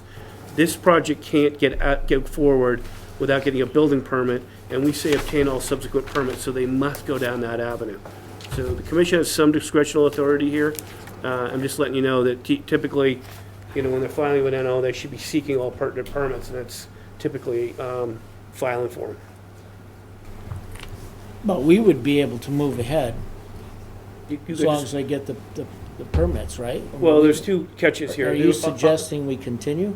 I don't want that, but that's technically, if you want to be really strict on it, you would continue, because you haven't sought all pertinent permits. But there might be a permit we don't know about, like, there might be a select board permit or something like that. This is where I know. these things have to start making sense. I mean, in Yeah. this case, I agree. it's the location of the structure is the first thing that has to be determined. Yep. And then I'm with you. I'm just telling you, okay? That's all I'm doing. that's, I'm actually gonna suggest that you move forward, but you gotta justify it a little bit, because you don't want your discretional authority not to look like we're using, there's no stop work order here. That's different than the last one. You're not in the floodplain. That's the next thing. You're in an inland wetland district. They gotta get that permit. We know that, okay? And they're gonna need a building permit. They gotta get that. And we know that they're gonna have to obtain all subsequent permits, because the special conditions, which are gonna be the same as what Mike read on 12 Branch, it says here, obtain all subsequent permits, local, federal, and says the Marshfield Building Department and the Marshfield Board of Appeals, and any other pertinent permits. So on the back end, you catch it also. So we have it on both cases. But isn't that how we've caught it Yeah, on the what's back different? end? Yeah. Well, I I'm mean, just this, letting you know we well, haven't- I'm gonna request Yeah. at a business meeting, then, if we go that route, Bill, I would ask the chairman to raise the issue that we wouldn't even get these unless all those other things are the condition up front. I'm not suggesting we do that. I'm saying we have never stopped this. We have always deliberated on it and said you have to get these other permits. But if we're gonna go this other route, why are we wasting our time if we're saying you have to have them and we're gonna continue? That's crazy. That's my understanding. It's built into our condition Right, language. you have a backstop, is what I'm saying to you, and we designed it that way. So I don't want you to, I want to let you know that the direction you're going in, I think it's designed that way. The backstop is obtain all subsequent permits once they get the order conditions, and they have to go through the pre-con. We'll remind them of that. If they don't do it, for whatever reason, they can get a cease and desist from us or from any other department, and we have done that before. I think the point would be if it goes through exactly according to the plan, it's fine. If Right. zoning or building changes it, then it's gotta come. Right, Then it's gotta come exactly. back. Yeah. Right, that's my point is really that if we're saying you have to have the other permits before we No, consider it, seek them, No, that apply. last one was unusual because of that Right, cease and right, desist. And before you, just to make the differentiation, it's the application process or seeking, that's what you're saying. Yeah, I got it. So, I mean, it isn't like you just went in, hey, do I need a permit or not? You actually apply for it typically. And so So if can you I ask one want question, please? yeah, sure. I don't think we're in the wellhead. That's what I was just trying to look up. I believe we're just in the R1. It's got the wetland overlay on it, but I mean, obviously we have Yeah, the. that's what he's saying, is he's got the inland wetland district, which is zoning. and it's tied in to the old hydric soil studies that were done in the 60s across the country. And so that's what the building commissioner is saying. He's probably right. He knows his business, so we're not going there. This conversation has to do with 310 CMR 1005, seeking all obtainable permits. Now, the commission has discretionary authority, and we want to move forward. The commission wants to move forward. I'm just asking for a little deliberation, that's all. All right, so, any other commissioners? No. Anyone from the audience or on Zoom? Okay, then I'm going to make a motion that we close and issue the conditions, order of conditions. Okay. And they're going to be standard plus. There's a couple the other cuties, let me stuff. just maybe Go ahead, paraphrase Bill. them. Yeah, thank you very much, Commissioner, Hearing Officer Leggy, and Commission also. All right, we're starting off, Josh and Mr. and Mrs. Coghlan, with standard orders conditions. You're going to register the Plymouth County, the orders of conditions, the Plymouth County Registry of Deeds.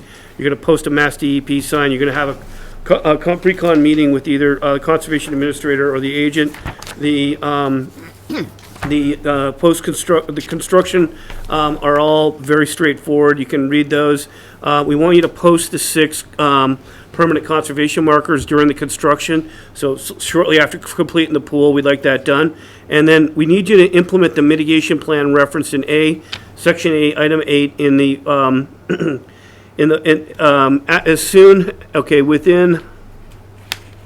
based on okay, I'm sorry, I didn't write this down very well. And as the first planting season after the occupancy permit is issued.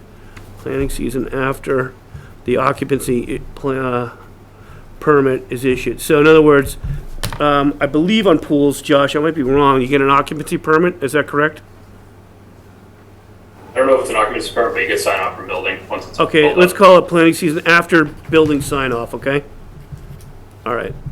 So let's say that you ended and you got your permit, Mr. and Mr. Coghlan, in December of 2022 here. Then you'd be planning the spring planting season, and we'd have an implementation plan from you or by June 1st, 2023. And then we'd have the first monitoring report December 1 of 2023. And then the second monitoring report would come in December 1, 2024, okay?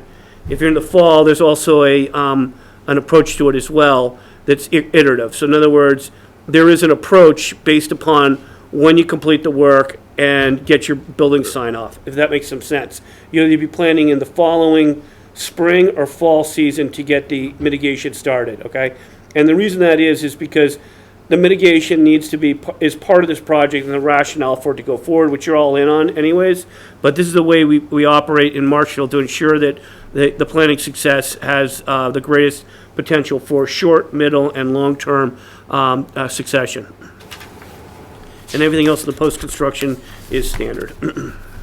All I need is a second. Second. Thank you, Rick. Rick. All right. All in favor? Aye. Aye. Okay, then. 600. Okay. All right. Thank you. Thank you. Have a good night. You Thank too. you. Thank you. All right. Thanks, everyone. Appreciate it. You're welcome. Thank you, Mr. and Mrs. Thank Coghlan. you. Okay, 76 Carolyn Circle, SE 422950. This is a continued hearing, and the hearing officer is Commissioner Carberry. Yes. Thank you, Craig. Should I wait for the folder? Yeah, I've got 2 folders for you.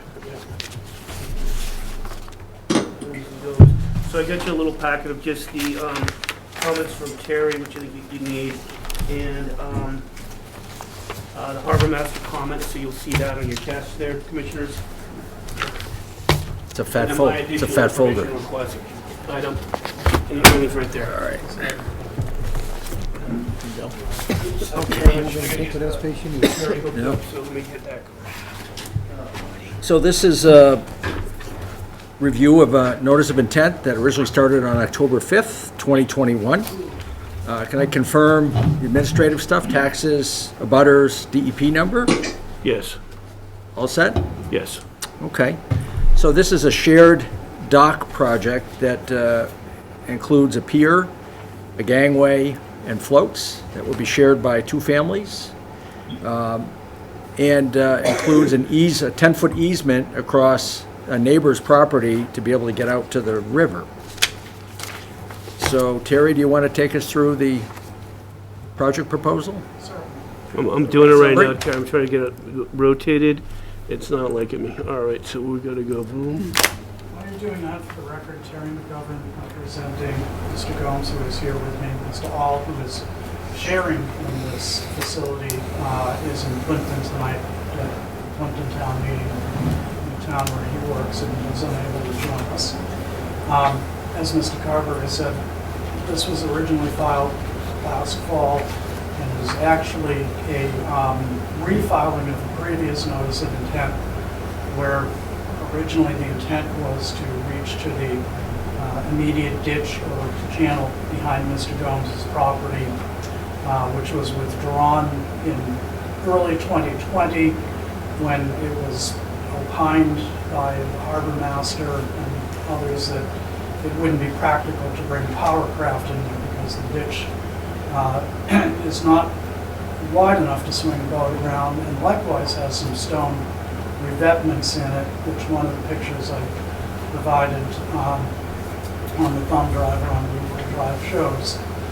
And so we went back and redesigned the project to extend it out to the main channel of the North River.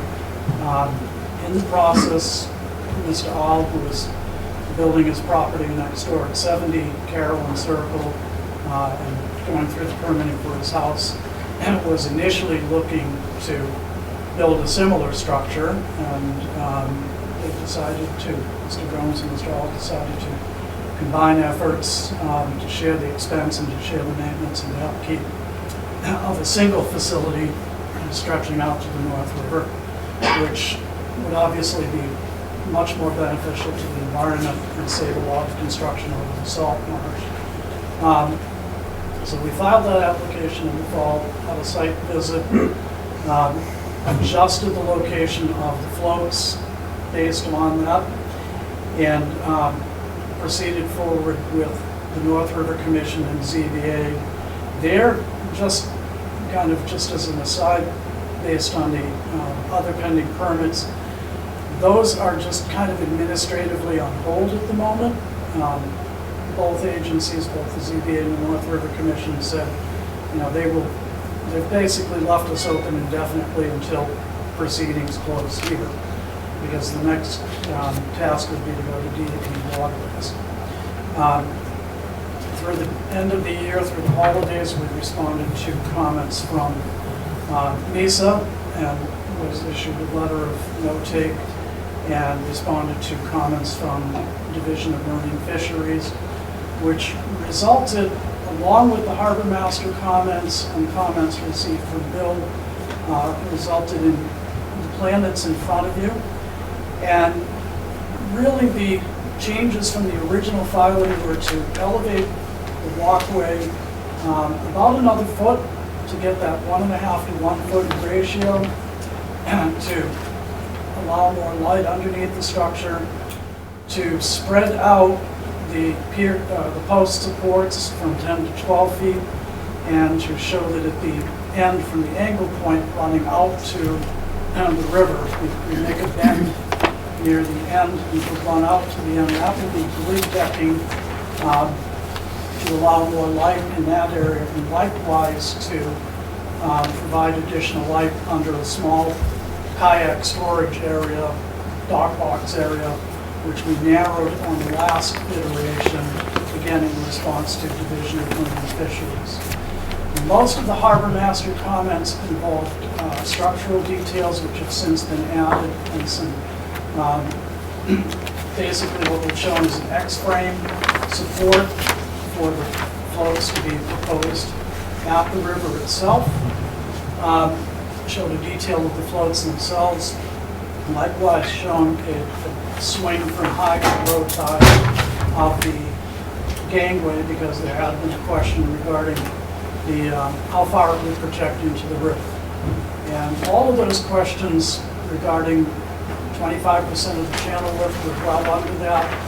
Those that were involved in a very long response that we made to Bill's request for additional information back in February. We subsequently met with Commissioners Reed and Carberry. And it really came down to a couple of items at the end. One, the issue of contiguous land, which we believe by the nature of the ditches themselves, which are actually all artificial ditches.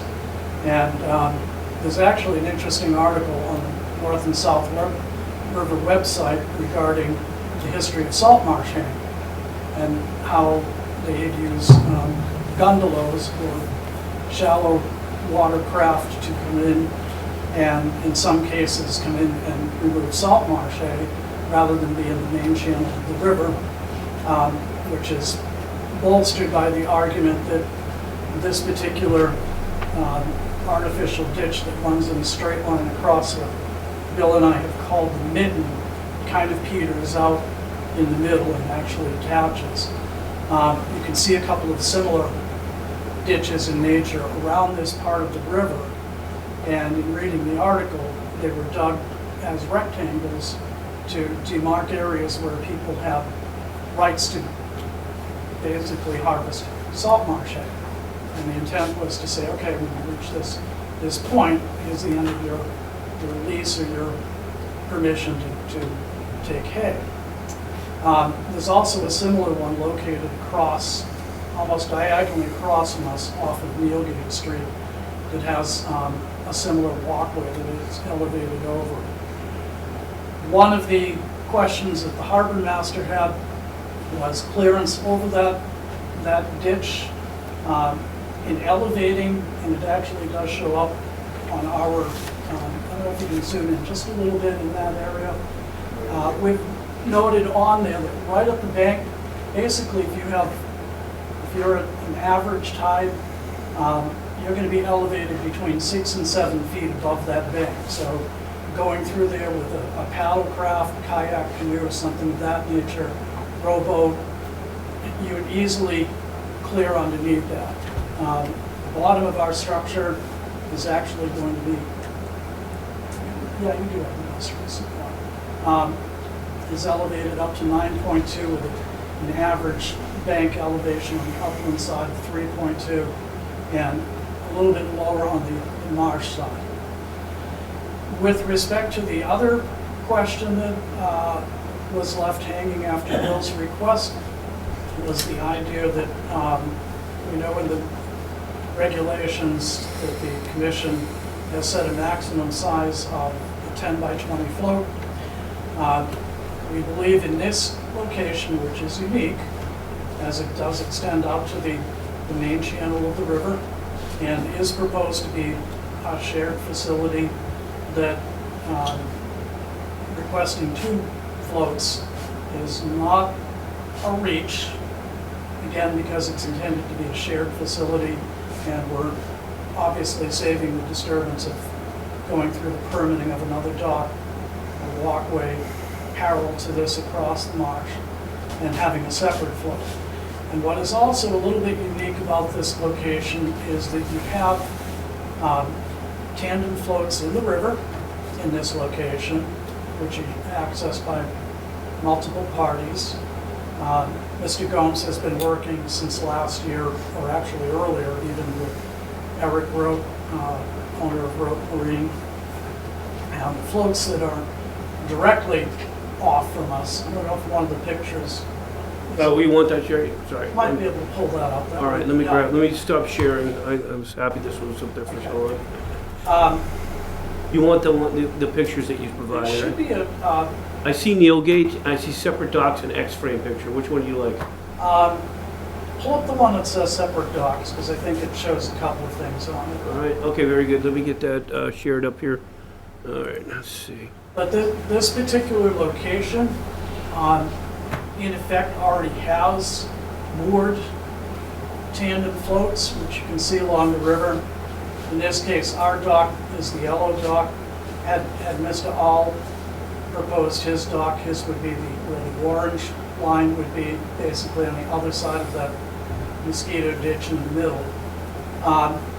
So the floats that would be directly in front of the yellow dock would be relocated to another location. Ours would be considerably closer to shore, which was a question that was asked both during the site visit and also in the River Commission. We would be inside of that towards the yellow line, and a little bit shorter than the floats that are out there. Most of those appear to be about 50 feet in length. We shot several of them down to where Mr. Myers' dock is, which is the next fixed dock coming off of the upland. In fact, in this picture, you can almost see the couple of stone revetments at the, actually at the, there's one here at the mouth, another one that's here, and another one up right about here, where those stone revetments are. So we think this location being unique to that and having the navigability around it, and the fact that it is intended to be a shared facility would, would hopefully be acceptable to the commission. We have provided a draft easement agreement between the license between the two parties, and that agreement would go on record. We did not, on the advice of council, the parties did not put that agreement on record prior to any approvals, because with an easement or release, the easement to build the dock is in place and recorded at the Registry of Deeds. That has been furnished to the commission. But a use easement or license is subject to actually having the approval to do so. And you can't really take it back once you put it on record. There's no document that kind of undoes an easement agreement to use something, as opposed to a license can be terminated, it can have a term to it. It can be for the benefit of both parties until such time as Mr. All moves or sells or whatever, but the intent is for it to be a shared facility. So those were the two primary remaining issues. We think everything else, including the harbor master comments, have all been resolved since then. And we're looking forward hopefully to moving on to DEP and starting the Chapter 91 process. So okay. I'll stop there and leave this open for questions from the commission. Okay, good. Thank you, Terry.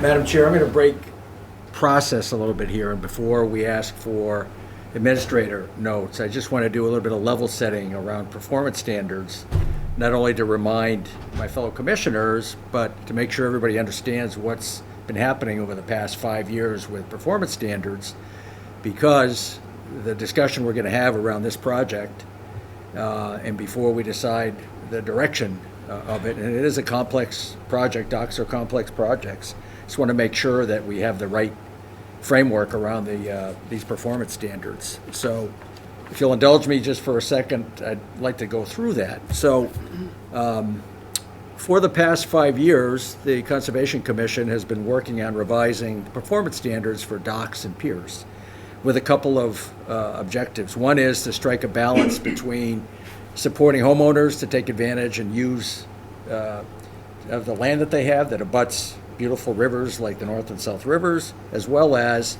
consider the performance standards and the regulations and protect the natural resources. We've been asked to consider the adverse cumulative effects of docks and piers and construction and boats out of the resource areas as this occurs, to try to streamline and simplify the performance standards so things can be reviewed more quickly, eliminate confusion. So this all started in 2017 under Jim Kilcoyne. He did some research of surrounding towns. We put a dock checklist together. There was a site visit structure that was mandatory that everybody participated in, harbor master overview, and the regs on March 18th, 2021 were re-revised for the first time. Biggest issues were no piles were allowed in the rivers. That was kind of a North River adaptation to the South River. And you had to have 2.5 feet of water under the float, all four corners at mean low water, and you could no longer have float stops. So those are probably the biggest changes that occurred. And then another set of revisions began shortly thereafter that several of us did get involved in. And this time we did a deeper dive into many other coastal towns that had rivers and streams, kind of like Marshfield, up in the, by the Annisquam River, up by Gloucester. Gloucester and Newburyport and up in that area, Barnstable, Ipswich, we looked at Chatham. We formed a task force. Bill Finn was on that. So was Joe, Bill. We even brought in Dave Hill, from Mass DEP to talk about things that we were learning, things we were proposing to do. And there was an article, a very good article that was written in February 2021 by Logan and all that talked about habitat impacts on residential docks in the Northeast and best management practices. So we undertook a pretty thorough look at all this stuff, trying to achieve the sort of goals that we had struck out to improve upon. And so back on April 14th, these new regulations were posted, and on April 18th, they were presented, they were debated, they were modified and adopted. And the big things that changed are piles are now allowed in the rivers, because the harbor master and DEP felt very strongly that in a town like Marshfield, where you have fast-flowing rivers, especially in that middle third of the tidal change, the only way to secure floats is with piles. And moreover, we want greenheart piles. So they're stronger, the bugs don't eat them, they'll last a long time. Rick, just real quick, just for the record, we adopted on the 14th. You said the 18th. You're probably thinking March 18th, 2021 when we first did this, just for the record. We adopted on the 14th. April 14th, Yeah, 2022, correct. Yeah, another thing was 1 dock per residential lot. Fourth thing, this is a harbor master request. We now have a 4-to-1 setback for your boat and the float from the navigable edge of the navigable channel. And the way that's calculated is what's the depth at mean low water, 0, 0, the edge of the navigable channel. So let's say that's 5 feet. So then you would have to be 20 feet. The edge of your boat would have to be 20 feet off there. So the concern there was to make sure there's enough room and safety for navigation so boats can turn and so forth. Typically there's a little more water than that, but that's how that was measured. There's another performance standard added around mitigation, that if there's significant damage to the marsh during construction, of course nobody wants that to happen, but sometimes it does happen, there's a 4-to-1 ratio of mitigating in the marsh, trying to recover these things. We made a stand on offshore, off-season float storage. Typically everybody tries to move their floats up above the marsh as high as they can on the king tides. We now have a seasonality provision, November 1st to May 1st.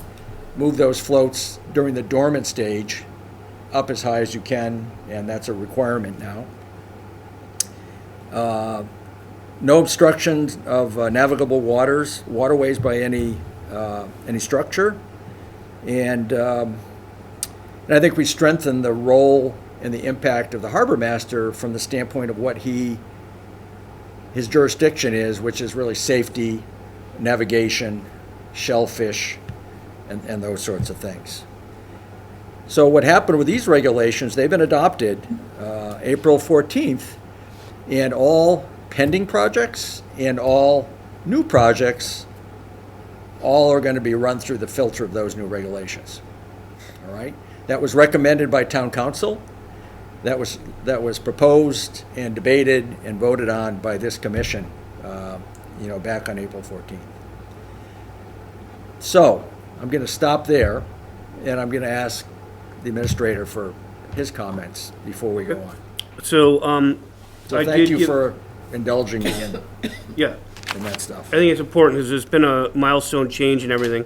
And the other thing I think, Rick, just to kind of is on March 7th, the commission also looked at 401.1. Susan Karen was the hearing officer of that, and adopted the language for pending and filed requests, which was guided by language from Bill Finn and then finalized by town council. So that was an important thing that we adopted, the commission had adopted on March 7th, 2022, and then that carries obviously into the April 14, 2022, so the date is updated. So Terry, great job getting back to us on a pretty lengthy additional information request. As you said, I sent you on February 3rd, and you had comments back to us by February 17th. It's resulted in these changed plans. Terry did point out, I think this is a big deal here. These piles are no longer, let me see if I get this here. I got a little confusion in front of me here. These piles right here are no longer in the channel. This is a point of reference for that it's not a pile, it's these that are the piles. So they got back into the salt marsh. This is kind of important.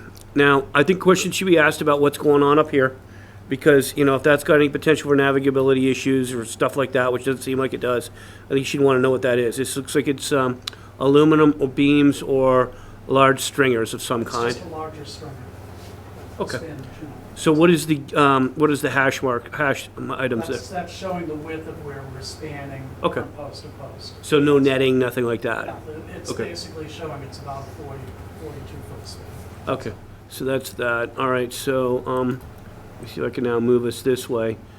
They have 6 feet across the board. You can see it from bottom to top there. So that's that. And but I think one of the key things was actually getting through to the getting through here. This is a big deal, getting these piles out. So that's a big improvement. The draft easement, I hear the attorney doesn't want to solidify it just yet. But then if that goes forward, that would have to be a D1 special condition like we did at Brewster Road. And this time the commission sees it first and nobody else, because I've had that conversation with the parties. So, all right, this is all my background. We have the Harbor Master's comments. I'm going and looking at those now, Rick, and I know you have as well. January 20, 2022, commissioners have that. The ones that I thought maybe hanging, I didn't get with Mike, is he was unsure why a 40-foot gangway is needed to achieve access to the float. The structured dock box could actually come closer to the riverbank, so I think I have to get a different slide in order to do that. Or maybe we can get down here. Bill, do you have my copy of my response to the harbor master? Because I'm pretty sure it's CC'd. Yeah, but I don't think I have it here, so we're going to have to talk about it. It's all right. Your testimony is plenty good. I'll let you finish. Yeah. Trying to get this moved. We're going to talk about all that anyway, Bill, so I have all that. Okay. And then I had item 8. Do you have item 8 from the harbor master? Yep. Okay, so I'll drop those two.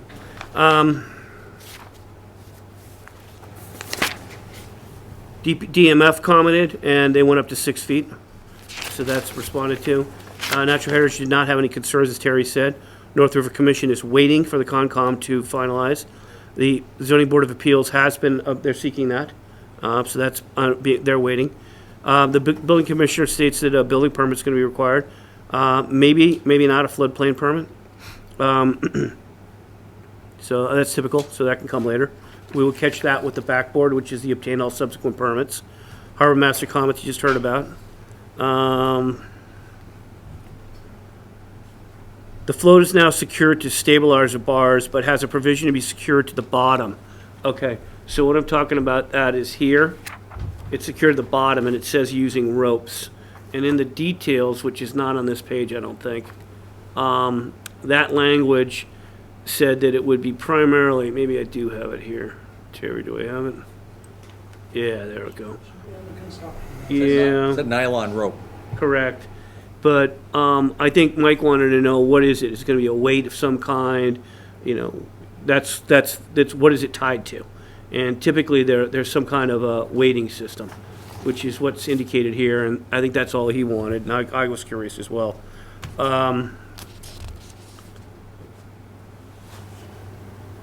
The wetland delineator and date of delineation, Terry, I saw that there's some language about taken from a previous delineation.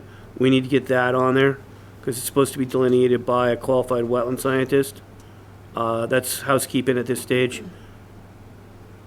There were some questions at one point about how the soundings were taken. Maybe Terry can just give us that information. And I would say that's everything that I have after going over it pretty carefully. You know, I could always find something more, but that's the bread and butter of it. Okay, well, the very first dilemma becomes the project narrative that was submitted with the April 25 plans addresses the performance standards that were in effect from March 18th, 2021 up until April 14th. But they don't address the new performance standards that town council recommended and we voted on, applying to any pending project, which this would be, and any new project if there was a new NOI on a dock. So if we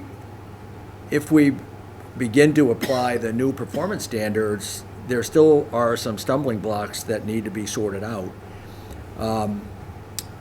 Under E1, the 4-to-1 setback, that's the distance from the float in the boat to the navigable edge of the navigable channel, needs to be 4 times the depth at the edge of the channel at mean low water. Right.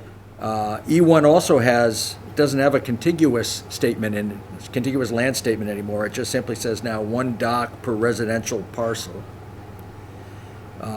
Somebody asked a question about an easement.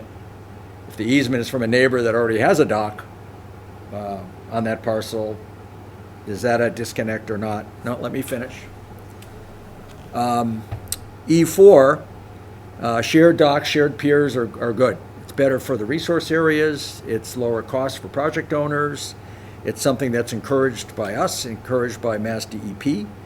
But E4 regulations still say the floats, maximum float size should be 200 square feet. So you could make it longer and narrower. Typically, people use 10 by 20s. And the project, Terry's asked for a variance on that in the case of this being a shared dock. E22 says no float dock or structure will impede a navigable waterway. And the detail we have on, Terry's called it a creek, a ditch, a mosquito ditch. It's officially a perennial stream. Correct. That in the name of the harbor master becomes a navigable waterway. And as a matter of fact, the first proposal that you guys put forward was to put a float there so you could put kayaks or maybe small craft there. So at that point, it was a navigable waterway, but tonight it's a mosquito ditch. But what I'm telling you is the official determination on that 40 or 50 foot creek is it's a perennial stream that fills up with water, and you can go up and down there on a small boat. I wouldn't take my boat up there, but a small boat, a paddlecraft, canoe. And then lastly, and I guess E27 also says, obstruction of navigable waterways are not allowed. And then E29 is the harbor master section, and the issues the harbor master has, originally had, and I believe still has, he still has an issue with structure going over that navigable waterway because it's a potentially a safety issue. At night, if somebody's up there in a canoe or a kayak, even though they've elevated the structure, he thinks it sets a bad precedent to cross those things and creates a safety issue. Mike was worried about 10-foot easements by a neighbor setting a bad precedent if everybody kind of did that to help everybody put all these docks and floats in. That could set a bad precedent, although that's probably more of a zoning issue than it is conservation. So I'm not gonna talk about that. Things that are missing on the plan, we don't really know what the distances are from the current and then the future location of the Rope Marine 10A floats. I know we have agreement that the project owner will pay for the relocation of those floats. So we don't know if it's 2 floats or all 9 or 10 floats need to be moved, because it is a crowded space with a lot of floats there. And then I guess the other housekeeping items are, the building commissioner wants a building permit, and we don't know about a flood permit. And there's some question about the wetland delineation on the property. So, the way I'm feeling about all this, you know, if this project, if the only speed bump on this project was we need a bigger float and we need a variance for that, that might be reasonable if there weren't other disconnects, you know, with these new regulations that we have. So I don't know how we mitigate or overcome, you know, some of these misses on these other regulations. And, you know, my recommendation as the hearing officer and as a conservation commissioner is I would not recommend nor vote to approve a project if the harbor master's not on board. You know, that's his jurisdiction. Safety, navigation, navigable waterways, shellfish, and that sort of thing. I mean, it was Mike that insisted on the Greenheart piles, you know, to secure floats. You know, even though they do disturb the resource areas a little bit more, but it creates a much more, and aesthetically it doesn't look as nice. I mean, where I live on the South River, it looks more like New Jersey. Not that I have anything against New Jersey, but the North River is certainly much more serene and pleasant and naturalistic looking, so I get that. So I'm not ready to make any motions now. I think we talk about it as a commission, questions, answers, opinions. This is not easy stuff. It's not easy stuff.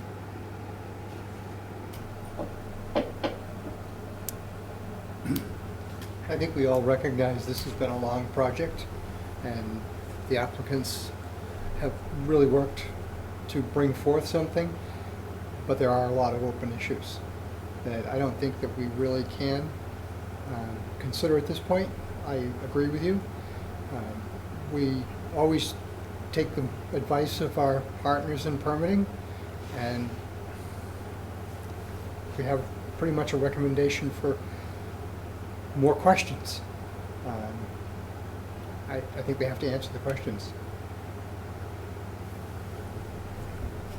Agreed.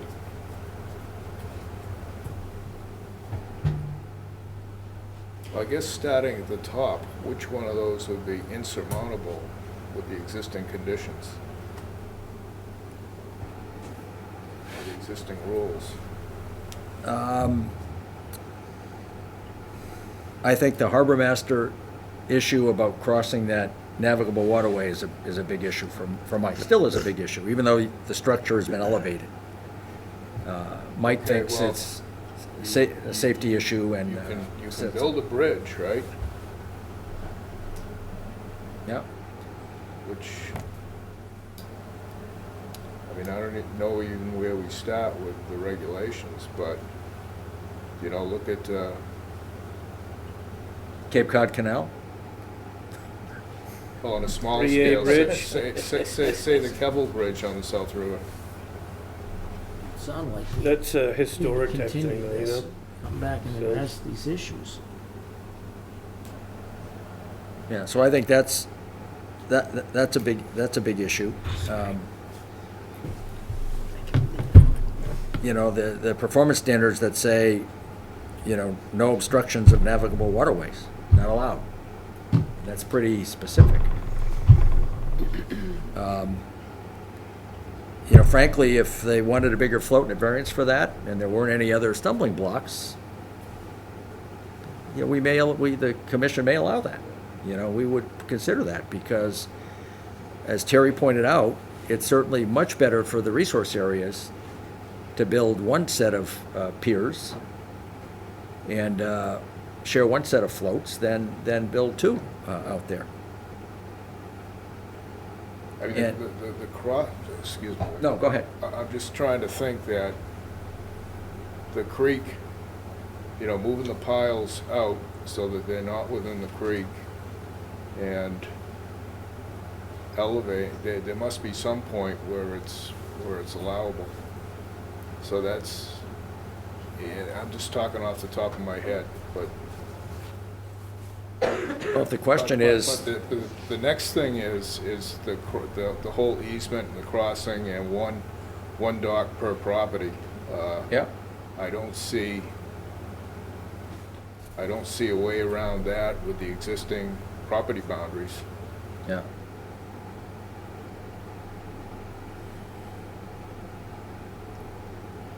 Well, if the question is to the harbor master, how high, a bridge too far, how tall would it have to be before he would be comfortable with it?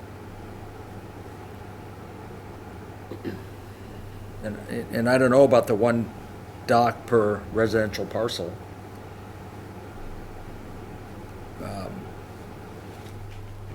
The floats, frankly, are the least, the smallest potential issue.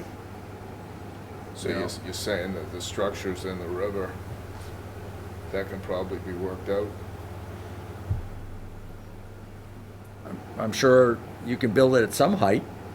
It's not gonna look very good. No, I'm talking about the float and the gangway and all that, getting it out far enough into the river. I think that'll be okay, based on what we've seen. I mean, I don't know we still don't know if it meets the 4-to-1, because Terry didn't, that was a question, that was a performance standard that's new that wasn't addressed in the last filing. So So I'm not sure we have enough information to vote on all this tonight. I think we need to continue. Yeah, But we need to get But our questions out there, the things that It's we pretty need to- limited, though. He said E1, E4, E14, E27, E29, and then What the hell's that mean, Bill? they're all the performance standards. He knows this by heart. He could read them right off to you. E1 is the one you've been talking about with the one property. E4 is the one with the 200-foot. E14 also has the 200-foot. E29 is the harbor master. E27, can you help me? I can't remember that one. Just give them a list. Yeah, just give him the list. That's what he needs, a laundry list, That's He not needs the bad. wetland delineation, and then all the Rick stuff. E27 is no floats shall be allowed within blind, dead-end canals, and/or tidal creeks. Obstruction of navigable waters by any means is prohibited. I'm not sure that's applying, because he's got the float outside of it now. I mean, when they first came, the float would have been in that blind Yeah. canal. So you're down to E1, E4, E14, and E29, wetland delineation, and then Mike's navigable issues. Yeah. So I see the navigable issue, which sort of needs to go back to Mike, and then the whole easement thing, which, as it stands with our rule, I don't see any way around that.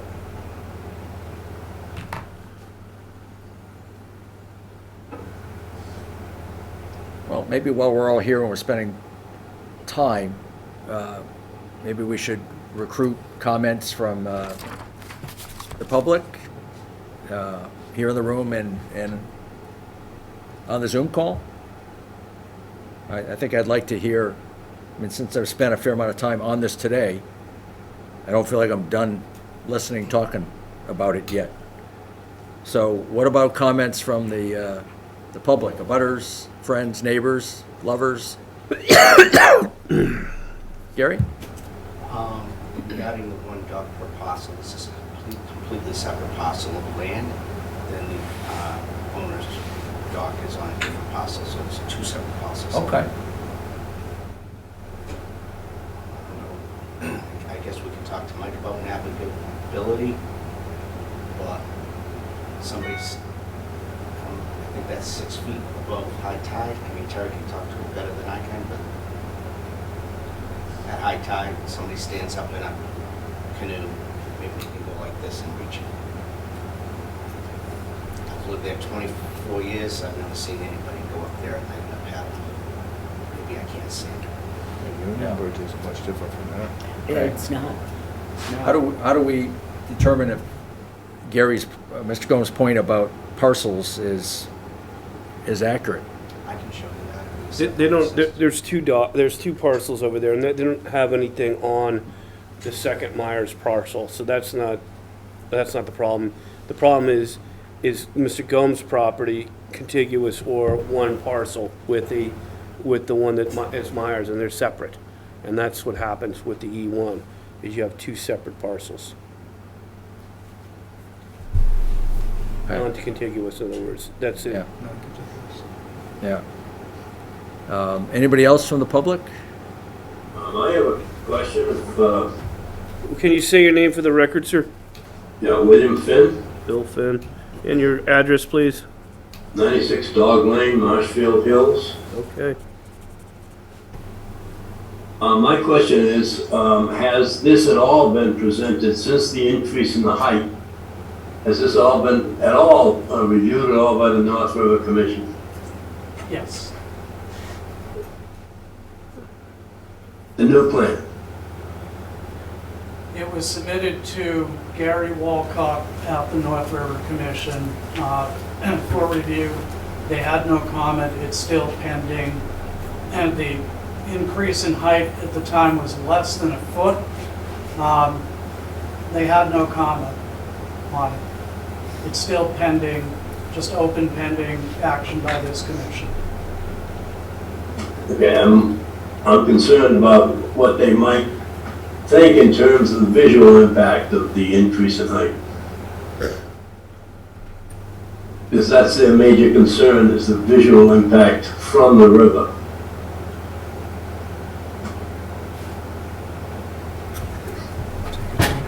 Well, maybe that's an issue that a question we have to pose to the harbor master and kind of get his feeling on it. Well, you might pose it to the North River Commission as well? North River Commission as well. Yeah, okay. That's a good point, Bill. Any other comments from the public? No? I hear crickets. So it sounds like we still have some additional information to try to gather before. Yeah, but it's notably the performance standards this time. There was a couple small things left over. You'd like to know if the blocks are how they're going to be secured to this subsurface, like 1-ton blocks, whatever the hell it is. Yeah, that's kind of last minute housekeeping issues.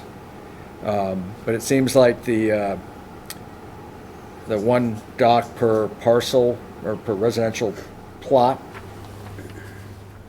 we need to sort that out. We need to sort out the structure over the waterway with the harbor master.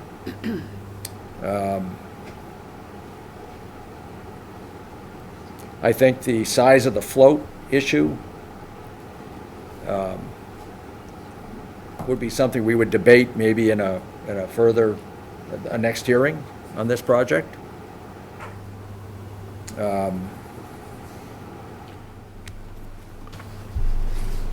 North River Commission on the structure as well.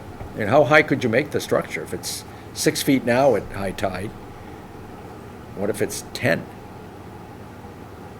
I wonder what Mike would say to that. Although the performance standards still say, no structure over navigable waterways. Right? So is that really a non-starter? I mean, my thought, I mentioned the Kettle Bridge. Now I think about Union Bridge. You go under there at high tide. I think that's really dangerous. Mm-hmm. You get 4 feet. 6 feet. Yeah, yeah. That's a DOT project too. Think about that. Yeah. If I may respond before we continue. Yes. I would agree that Mike's concurrence, Harbor Master's concurrence with spanning the ditch, creek, whatever you call it, is probably the singular most critical item. We had provided him with information. I had not heard back from him.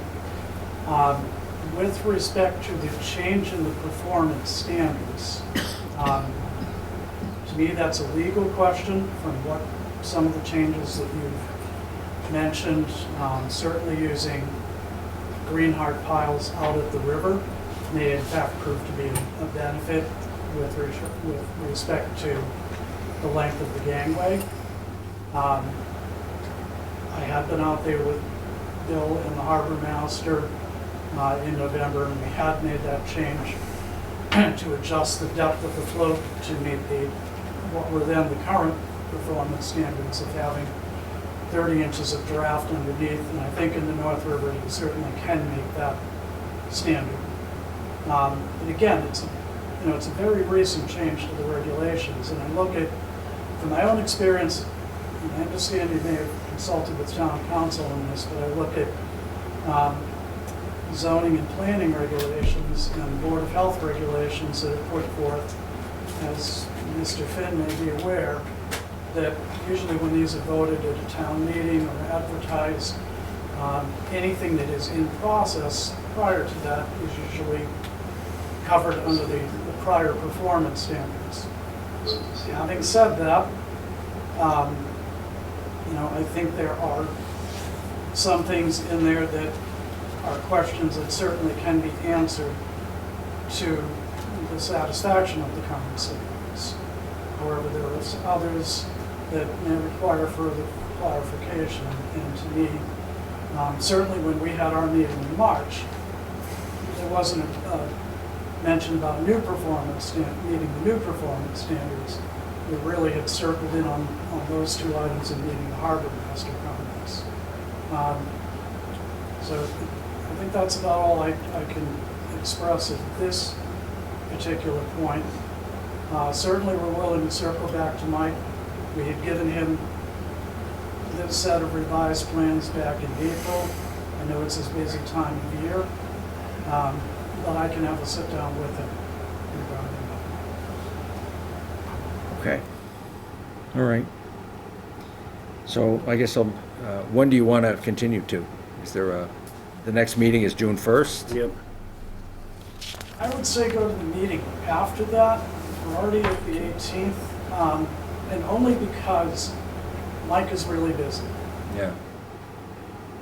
I'm gonna give him a little bit of slack to reach out to him. Yeah.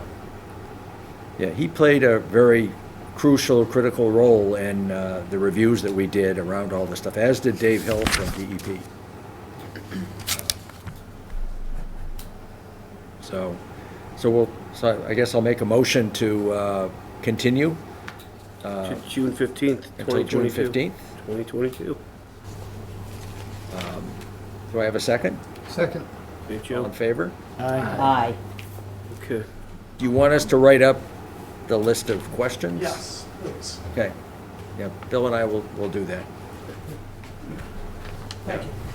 And just one last comment from me. If you're interested in improving your popularity in the town of Marshfield, don't join the Conservation Commission. Well, thank you. I'll second Actually, that's that. not my line, that's her line. All in favor? Aye. All right, we'll see you on the 15th. We'll get you something out as quick as we can. There's a short list now, You've seen what's going on. Thank you. Thank you. Everyone. Okay. Appreciate it. Terry. Thank you. Terry. Just a quick question. Okay, next Email up. me so I can get in contact with you. 2205 Main Street, Rote Marine. All right, let me get rid of SE 422977. This is a continued hearing, and the hearing officer is Vice Chair O'Donnell. Right. Is there anybody here for this? Yeah, have we got anybody on Zoom representing Rote Marine? All right. Is Eric Road out there? Is Greg Morris out there or any of his people? Okay. All right. Are there people in the public, Bert, I think? I'm not sure when they're not here. Yeah, so DWAP 1? Yeah. I think so. Yeah? I didn't count on that. Are there people here for? Yeah, okay. absolutely. We've got people here, we've got people on Zoom that have sat through this whole ordeal. This is tricky. That's really true. I don't know why they're not here. We had the RDA. Let me just see if I can.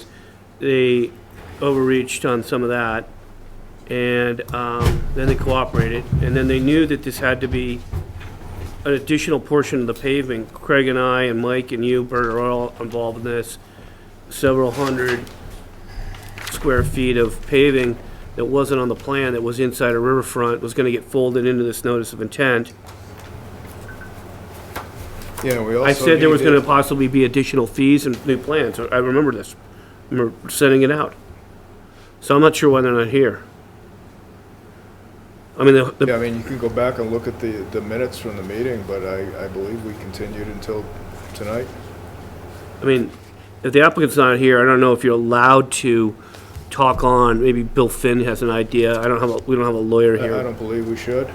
But I don't want to, I think that we have clear language. We have to be sensitive to the fact that these people waited. I mean, at the RDA, I know that one lady asked about whether or not the tanks for storage of the fuel were going to be able to support the vehicles that are sitting on them. All we could do at the time was say, maybe because of gas station scenarios, that was the case. Bill, I just said I don't think we should discuss this. I think we should continue. I think we have questions, we should continue. Mm-hmm. Yeah. If they do come in before we adjourn, I would entertain, listen to them. Should we ask them to send written comments in? Because, I mean, they're obviously here and whatever they have comments on, so we can at least get that. Or the next meeting is the 15th, the 1st of June is what it is. I mean, I don't know, Bert, just, there's a lot of people, obviously. Well, yeah. Questions? Ms. Bill Finn? Go ahead, Bill. Yeah, you're 96, dog. My question is simply, do you have a time frame within which you have to act on a request like this? 21 days, and we'll continue it because they're not here. We have a denial without prejudice, count 1, 2, 3, and 4, that's at the disposal of the commission. I don't know if you're going to deny tonight or not, or continue. Those are your like 3 most likely options right now. If you have to act within 21 days, and they don't show up, maybe you want to deny without prejudice. We have 3 counts of denial without prejudice, Bill, so that's a good idea. So they'd get ding 1. Yeah, doesn't hurt them. Right. This is why this was designed. It's a policy item, okay? And Yes, okay, strike 1. Yeah. But Yeah. not a denial. Correct. No, no. Yeah. I agree. And then if people are here, I'll just say, send in comments to Mike Seeley or me by email. You can find us on the website so we can get this enumerated if you can't make it. And we're sorry this happened. It just happened. This is very rare. Is there any way we can confirm that we continued this to? Well, we have to go back and look at the minutes, which I don't have handy. But we continued it, I thought, to this meeting here. Maybe that's a mistake. I could. Yeah, well, that's what I'm. If we find something different, Well, if you give me a second, I'll see what I can find out, I can see if I've got my comments. Well, what Bert was saying, if you find it's different, then I remember this, okay? This is what they wanted to Right. go quick. They wanted to get the marina going. that was the RDA. They said they expected that the ramp would take longer. They expected they had to get comments back from DMF. Yeah. So I honestly don't recall what we continued to Give me 2 minutes, I'll go check my files and see what I have, because I have good notes on this. Well, have we got anything we can move on to? I wouldn't get off this one and just give it 2 minutes. I'll be right back. I'd freeze it right now, because I don't want to see you get into a procedural thing that I can't control. Yeah, because it seems this is Greg Morse, right? Yes. Yes. Yeah, and. He's usually very, very good at it. Yeah, it seems unusual that he there's would. a communication. That's what I'm concerned about. Oh, you think he thought the meeting was last night, maybe? Oh, We could have had that It's a issue. possibility. oh, I forgot about that, yeah. Yeah. Right. But in that case, wouldn't he have He would've- contacted I think he the would've office contacted today and somebody. said what happened? He's usually pretty buttoned down at everything. Yeah, I know, that's. Yeah.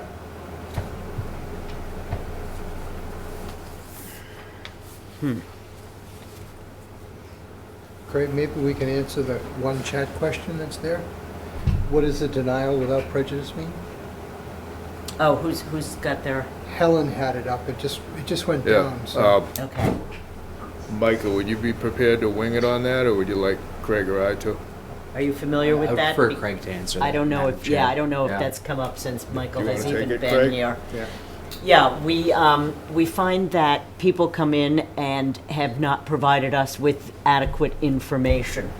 So we call that a denial without prejudice. We're not denying the application and the project, we're giving you a chance to come back with the rest of the information. And we have a 3-strike policy. You can have 3 denials without prejudice, and at the 3rd time, the project is denied. Typically, when you deny a project, when we deny a project, it takes 2 years. You have to wait 2 years to reapply. With the denial without prejudice system, you can start over again without the 2-year waiting period. But it's designed to respect everyone's time and effort. And when people come in and they are unprepared, that's not good for anyone. Is that, am I correct on that? Anyone To my wanna add understanding, anything? Yeah. Thank you, Craig. The one thing it does do, though, is protects the commission from not acting, from being accused of not acting. If you have a time frame within which you have to act, you have taken action. So it protects you against that charge. Thank you, Bill. I see there's another question that the paving has already taken place. We have 2 separate issues before us. The paving was the subject of a request for determination of applicability, which we finalized at our last meeting. This is a separate application for a notice of intent to repave the ramp into the water. So those two are separated. It's not paving, they're gonna put those big prefab concrete blocks. Right, well, rebuilding the ramp into the water. The paving, which, yes, has already taken place, is a separate application. It's prefabricated without prejudice. Sorry. It's been a long day. Yeah.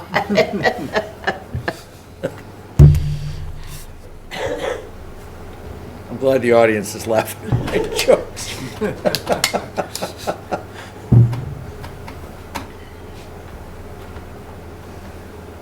Can we do any of the COCs here? Well, we can, first one is tabled, I think we could do that. Yeah, we'll do that.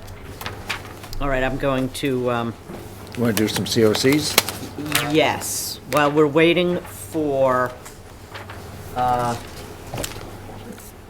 am I here? I'm also prepared to speak on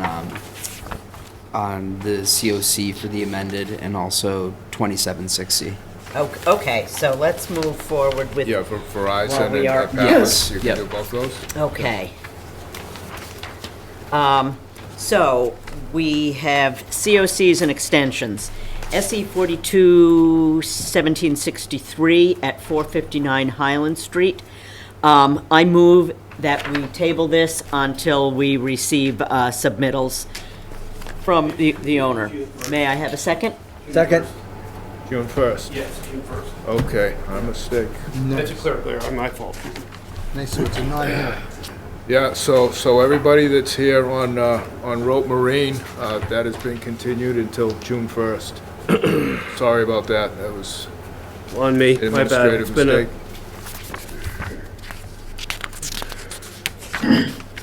Okay. So, so how do we treat this procedurally? did you vote already? Move Well, that, we- You revoke about, if you made a vote when I wasn't here, we didn't vote on anything. you would Yeah. just continue it to June 1st. Can I make a motion to continue? Yeah, I think I have it on there, page 30. All in favor? Aye. Unanimous, Bill? Okay, got it. And Sorry to the public. apologies to the audience. I apologize. I'm sorry. I guess it's better than the other way around.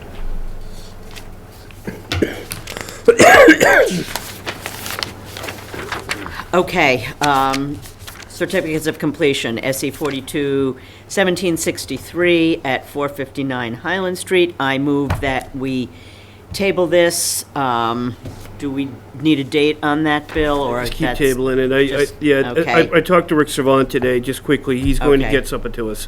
Okay, may I have a second? Second. All in favor? Aye. Okay, Then you have the same thing. This is they put in a request for certificate of compliance also, which I say, a little bit more time than normal. Okay, so let me just read it off. It's 2426. It's Marshfield Hills Realty Trust, 2205 Main Street. Are you handling this, or? I can take care of this. COC, So it's Bill. It's all Okay. me. So I did a review of this. There were 3 permits that I had Mike go review, but this is the only one we're talking about right now. And this particular project had an order of conditions and then an amended order of conditions. Check out page 31, quick file review right there. And they never recorded the original order of conditions, okay? They did record the amended order of conditions, and then they got an enforcement order. So there's been a lot of moving parts on this thing.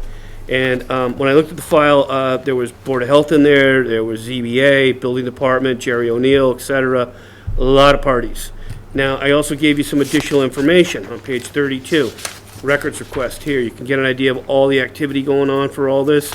Page 33, they've known about this for a while. Jay Wenham sent the police to give a cease and desist. Craig and I are trying to work with him a little more closely, establish some understanding. I think we need to bring him in general just to talk and kind of sort out what he needs to do in general, get him on track so this stops happening, and clean up this old permit. I think you can stop this one by saying we're going to table it until you record the original order of conditions, because you need to close out the original order conditions and the amended order conditions, and during that process, we can have a sit-down with them, about the project that's getting continued till June 1st, and this one right here, and try to clean them both up. And then that still leaves 2 more permits that have never been recorded that need to be dealt with. So we need to get him on a really rich diet of understanding conservation permitting, and he has to go backwards a little bit to go forwards. And I don't think all these are horrible, but he's going to have to work with us. I think that on both cases, well, I can't talk about the other one's close, but we need fresh plans, I think, on the other one. Right, and we've already told him that we need to have these orders of conditions recorded. Correct, and the other thing was... Before we move forward. Yes, and I had proposed on the other one to link the other 2 orders of conditions that never got recorded to that permit. I don't think there's any reason we can't do that. We've done it before. And commission has discretionary authority, so I think you can work within that, and we can start cleaning this up. I'm sure the public has got a lot of concerns. Visibility's one, the activities that have happened, and there's some permitting inconsistencies here. We need it to be consistent, the record needs to be clean, and then he can move forward. All right. I move that we vote to table this until the original orders of conditions are recorded and evidence is provided to the Conservation Commission for this. May I have a second? Second. Bert? All in favor? Aye. Okay. And if the public has any questions or whatever, just send them to Mike and me, please. Sorry about the snafu. All right. 2649, amended Selco partnership at 114 Eustace Street. I move that we vote to approve a complete certificate of compliance for SE 422649. May I have a second? Second. All in favor? Aye. I'm giving it to Art. Carl, and I see you out there. Thanks for a great job. Can you please just get that erosion control in the rear removed and that one white bucket, 5-gallon bucket, okay? And just let me know. My understanding is they were out there today doing that work, and I hadn't heard by the end of the day to confirm or not. They're definitely on it. Okay. Okay. Just send us an email, Mike and me, okay, so we can close the file for that. Thank you. Okay, we will do. We'll work on your permit. Thank you. All right, SE 422760, 133 Meadowview Street. Okay. Mike's got I this got one. that one. Yeah. Okay, take it away. I went and did the site visit on May 16th. I observed that most of the plantings were in place and in good condition. It was a bit sparse in the back, but as confirmed by a qualified wetland science, the plantings were in good condition and met a satisfactory planting ratio. And there was 2 deviations from the approved site plan. There is a small corner of a non-pervious walkway and a corner of the front landing that are within the 100-foot buffer. And on a positive side, they, instead of going from a fully paved driveway with pavers, they did a ring of pavers with a gravel center, increasing the permeability area of the project. We suggest moving forward with the certificate of compliance, with an ongoing condition that 5 permanent conservation markers inscribed with red and white Marshfield wetland resource, no disturbance on 4x4 rot resistant pressure treated posts are installed and remain in perpetuity. Okay, so I move that we vote to address the minor deviations as de minimis and approve a complete certificate of compliance for SE 422760 with the ongoing conditions as stated by Mr. Seeley. May I have a second? Second. Joe? All in favor? Aye. Aye. Okay, nice. Yeah, they worked pretty hard on that. Okay. And Remember what that property looked like, Bill? Oh, I remember, you got that one, and you, Bill, you gave me this my It first. was my first project. Like, you have a tough time, Mike. I give them one moving close to the wetlands, and The slope was covered with pricker bushes. I should have seen that as a sign. And one final item, we have an enforcement order, B9, 21 Hartford Road, unpermitted alteration and removal. I move that we vote to maintain the cease and desist and require the submittal of an after-the-fact notice of intent by June 30th, 2022. I think the people are here. Oh, I'm sorry, you are here. I beg your pardon. No, that's okay. Madam Chair, committee members. Welcome, Mr. Griffin. My name is John Griffin, and I'm a permanent resident at 12 Hartford Road, along with my wife. Moved a year and a half ago, full-time. I have 3 children, all married, and over the last 7 years, 6 grandchildren. So business is booming, and as a direct result of that, we had an opportunity to purchase 21 Hartford, which is the house in question, in January. So my wife and I purchased that as an additional property for my kids to come down and enjoy during the summer. Bill came to see me on, I think it was our first Thursday, but Friday we spoke. Yeah. If I'm not mistaken. Yeah. Where we questioned the changes that I had made in the backyard. What I was attempting to do was to, the land itself is barren. I do have pictures, I don't know how much detail you want tonight, but everything back there was dead with the exception of the top right-hand side of the property, which had seagrass and some invasive plants that Bill pointed out that we might be able to remove. But the seagrass, I wasn't planning on removing. I did put a bed in because I purchased 6 varieties to add to the back to create a kind of a privacy living wall, but not create it too invasive to the neighbors because we weren't looking for that. And then my intention was to put a swing set for the grandkids in the backyard. So that was my intention. We did tear the property, the sand itself. And I'm trying to for these 2. On the chair, please. Sorry, I apologize. That's okay. I'm not familiar with this. But that's just kind of a picture and the look of what the backyard looked like. And with the exception of one, I never say it right, Montauk Daisy. which I did dig up and plant in my yard. I plan to bring back. I do plan to put some additional plantings. So Bill graciously, when he spoke with me on Friday, said, "You can't do this." I go, "I'm sorry. I'm sorry. I am." And so I'm here personally to figure out how do I get it corrected and get my kids on that playground and also meet the requirements of what the committee is seeking.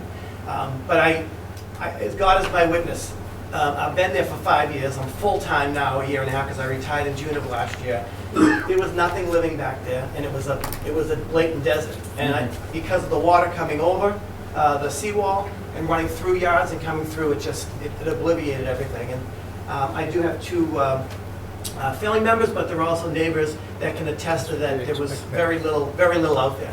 So my intention was to create additional plantings, I know I'm the last thing before your enjoyment, enjoyment, but No, I don't. that's okay. I don't want to, I'm enjoying this. I don't want to delay. But then Bill, because I don't know, I will admit, other than the arborvitaes that I bought to create the living wall, but there were certain plantings that would do better in the backyard. So I'm going to take his advice. So my thought is, I will apply for the permit, which I didn't realize I need to do, and I'm going to need Bill or Michael's help on how to do that. They'll walk you through that. Okay, get the permit and hopefully get this thing resolved, because the stop order right now, is that what you want? Yeah, you got to cease and desist until you get rolling, and then the commission can lift that, not me. Okay. Yeah. Okay, because I have 8 arborvitaes that are sitting in buckets that are not looking good because the bed is ready, but the plants haven't been placed in there. So I don't know if there's a way that I can get those at least in temporarily so I don't lose them because they're $400 a whack, and in an effort to try to get this thing ahead of the way it should have been presented in the first place. So I guess that's my story, and I do apologize. So he's got trees ready to go in. There's nothing there now. So he's cleared an area. It's basically these environments are all sandy. They're very dune-esque. However, he's also got bittersweet and other plants in there that are troubling, opportunistic plants. So, we went over a section. I said, this is the way it was, and it needed to be more oriented towards American beach grass and native. But he did have some planting beds, and I said the commission is reasonable, and he could take a look at it. So I told him he could probably fold that in. He's also put some hardscape on the front part of his property in front of the porch. Who wouldn't? You'd probably think that that's okay. Well, you need a permit. Now you're going to get a permit of some kind. So they can work with us. We could do an after-the-fact notice of intent, do this right, get him a qualified wetland science if the commission needs him to do plantings. So it sounded like we probably should get back to some native, but also blend in what he's looking for it to do. And then that way we can get meet all the requirements the commission is looking for. Stay out of strict enforcement and work with him. He's a nice guy and he's cooperating. Absolutely. We don't have to chase him, Mike. So currently there's a cease and desist. Yes. Can he plant those trees? Well, the commission has discretionary authority, and I report to you. So yes, he can Yes. if you want him to do that. I would think that if we're going to approve those anyway, that we get them in. Yeah. At least heal them in so they don't die. But I think rather than heal them in and then have to replant them and take that chance and do all Right. the extra work, we ought to just approve that piece of it. Yeah, Let I it agree. get going. Works for me. Deal with it. Yeah, it's getting hot, they'll die. Yeah. Right. And it's all the same zone, so they can be planted anywhere that he prefers, right? Right. So, okay, so I move that we require the submittal of an after-the-fact notice of intent by June 30th. And in the meantime, you may plant your arborvitaes. Okay. Arborvitae, okay. And I'm sorry, because this is all new verbiage to me. A notice of intent, is that the permit? Yes. That is the permit. It's the application to get the permit. Get the permit. When you get approved by the commission, you get a permit, and then you'll record it. There's gonna be some steps. We're gonna teach you some things. You're gonna get a meeting with Mike or I. The commission is trusting us. We'll help you through it. Rick's project, I had a lot of questions, actually. It was actually quite interesting. So I'm going to focus on my own problem right now. But This is going to be beautiful when you get done. thank you very much. I appreciate it. That was the goal. And so I'm being truthful too. I did go to Andrew. I'm pulling a permit to put a deck on the side of the property, which Okay. then is going to require me to come back. That's going to for that. require you to But come that's here got too. nothing to- got That's a nothing to do with separate this. I'm issue. just being open with you because I just wanted to. Well, you can tell me do- that last time. Well, can you may one want of- to roll it together Yeah, and put save them- yourself a You lot can of- get activities underneath this. Like, it's after the fact to a What double. time we doing lunch tomorrow? It's already busy. We need to get with you. You need to work with Liz to get to Mike and me, and we need to get you rolling, because you've got a lot going on. I'm glad you checked with the building commissioner to fold it in, okay? Yeah. Plant trees first, and then Plant the trees, Get them- and get them these, Bill and Mike will help you with the permitting. Bless you. And I need a second on that? So I think On I my seconded motion. it, Did but I'll you do it second? again. Okay. Joe's motion, okay. Very good. sorry. All in favor? Okay, Aye. great, Mr. Griffin. This is working out. You're get- welcome. Yeah. Thank you. All I right. will send pictures. We appreciate it. Get those trees Send in a and keep postcard. them We love a watered. postcard, you know? Is the playground considered a permit? Come on. Yes, we're gonna talk. Oh, okay. Oh, Yeah, yeah. We'll talk. We'll have a meeting. Yeah, we'll have a meeting. All right, Thank you all very very good. much. Thank Yeah, you. yeah. I can see No, I want to hear hit the gavel. This is tough. That's the board, that's the select board's gavel. I don't Okay. usually touch it. Thank you all. Close it. Thank See you. later. Bye-bye, adios. All right, I move that we That was fun. close. That was. That we close the Marshfield Conservation Commission meeting of May 18th, 2022. May I have a second? Second. All in favor? That was everybody. Oh, it's Rick wants it. He's calling it out. He's calling his own shot. Rick needs Can a we, drink. can we intersperse meetings like that during the During the. I know, that was nice. We need more of those to kind of lighten it up. Right. Well, Rick hasn't written any checks yet. Meant to bring the, Yeah, you probably will. the thing. Sometimes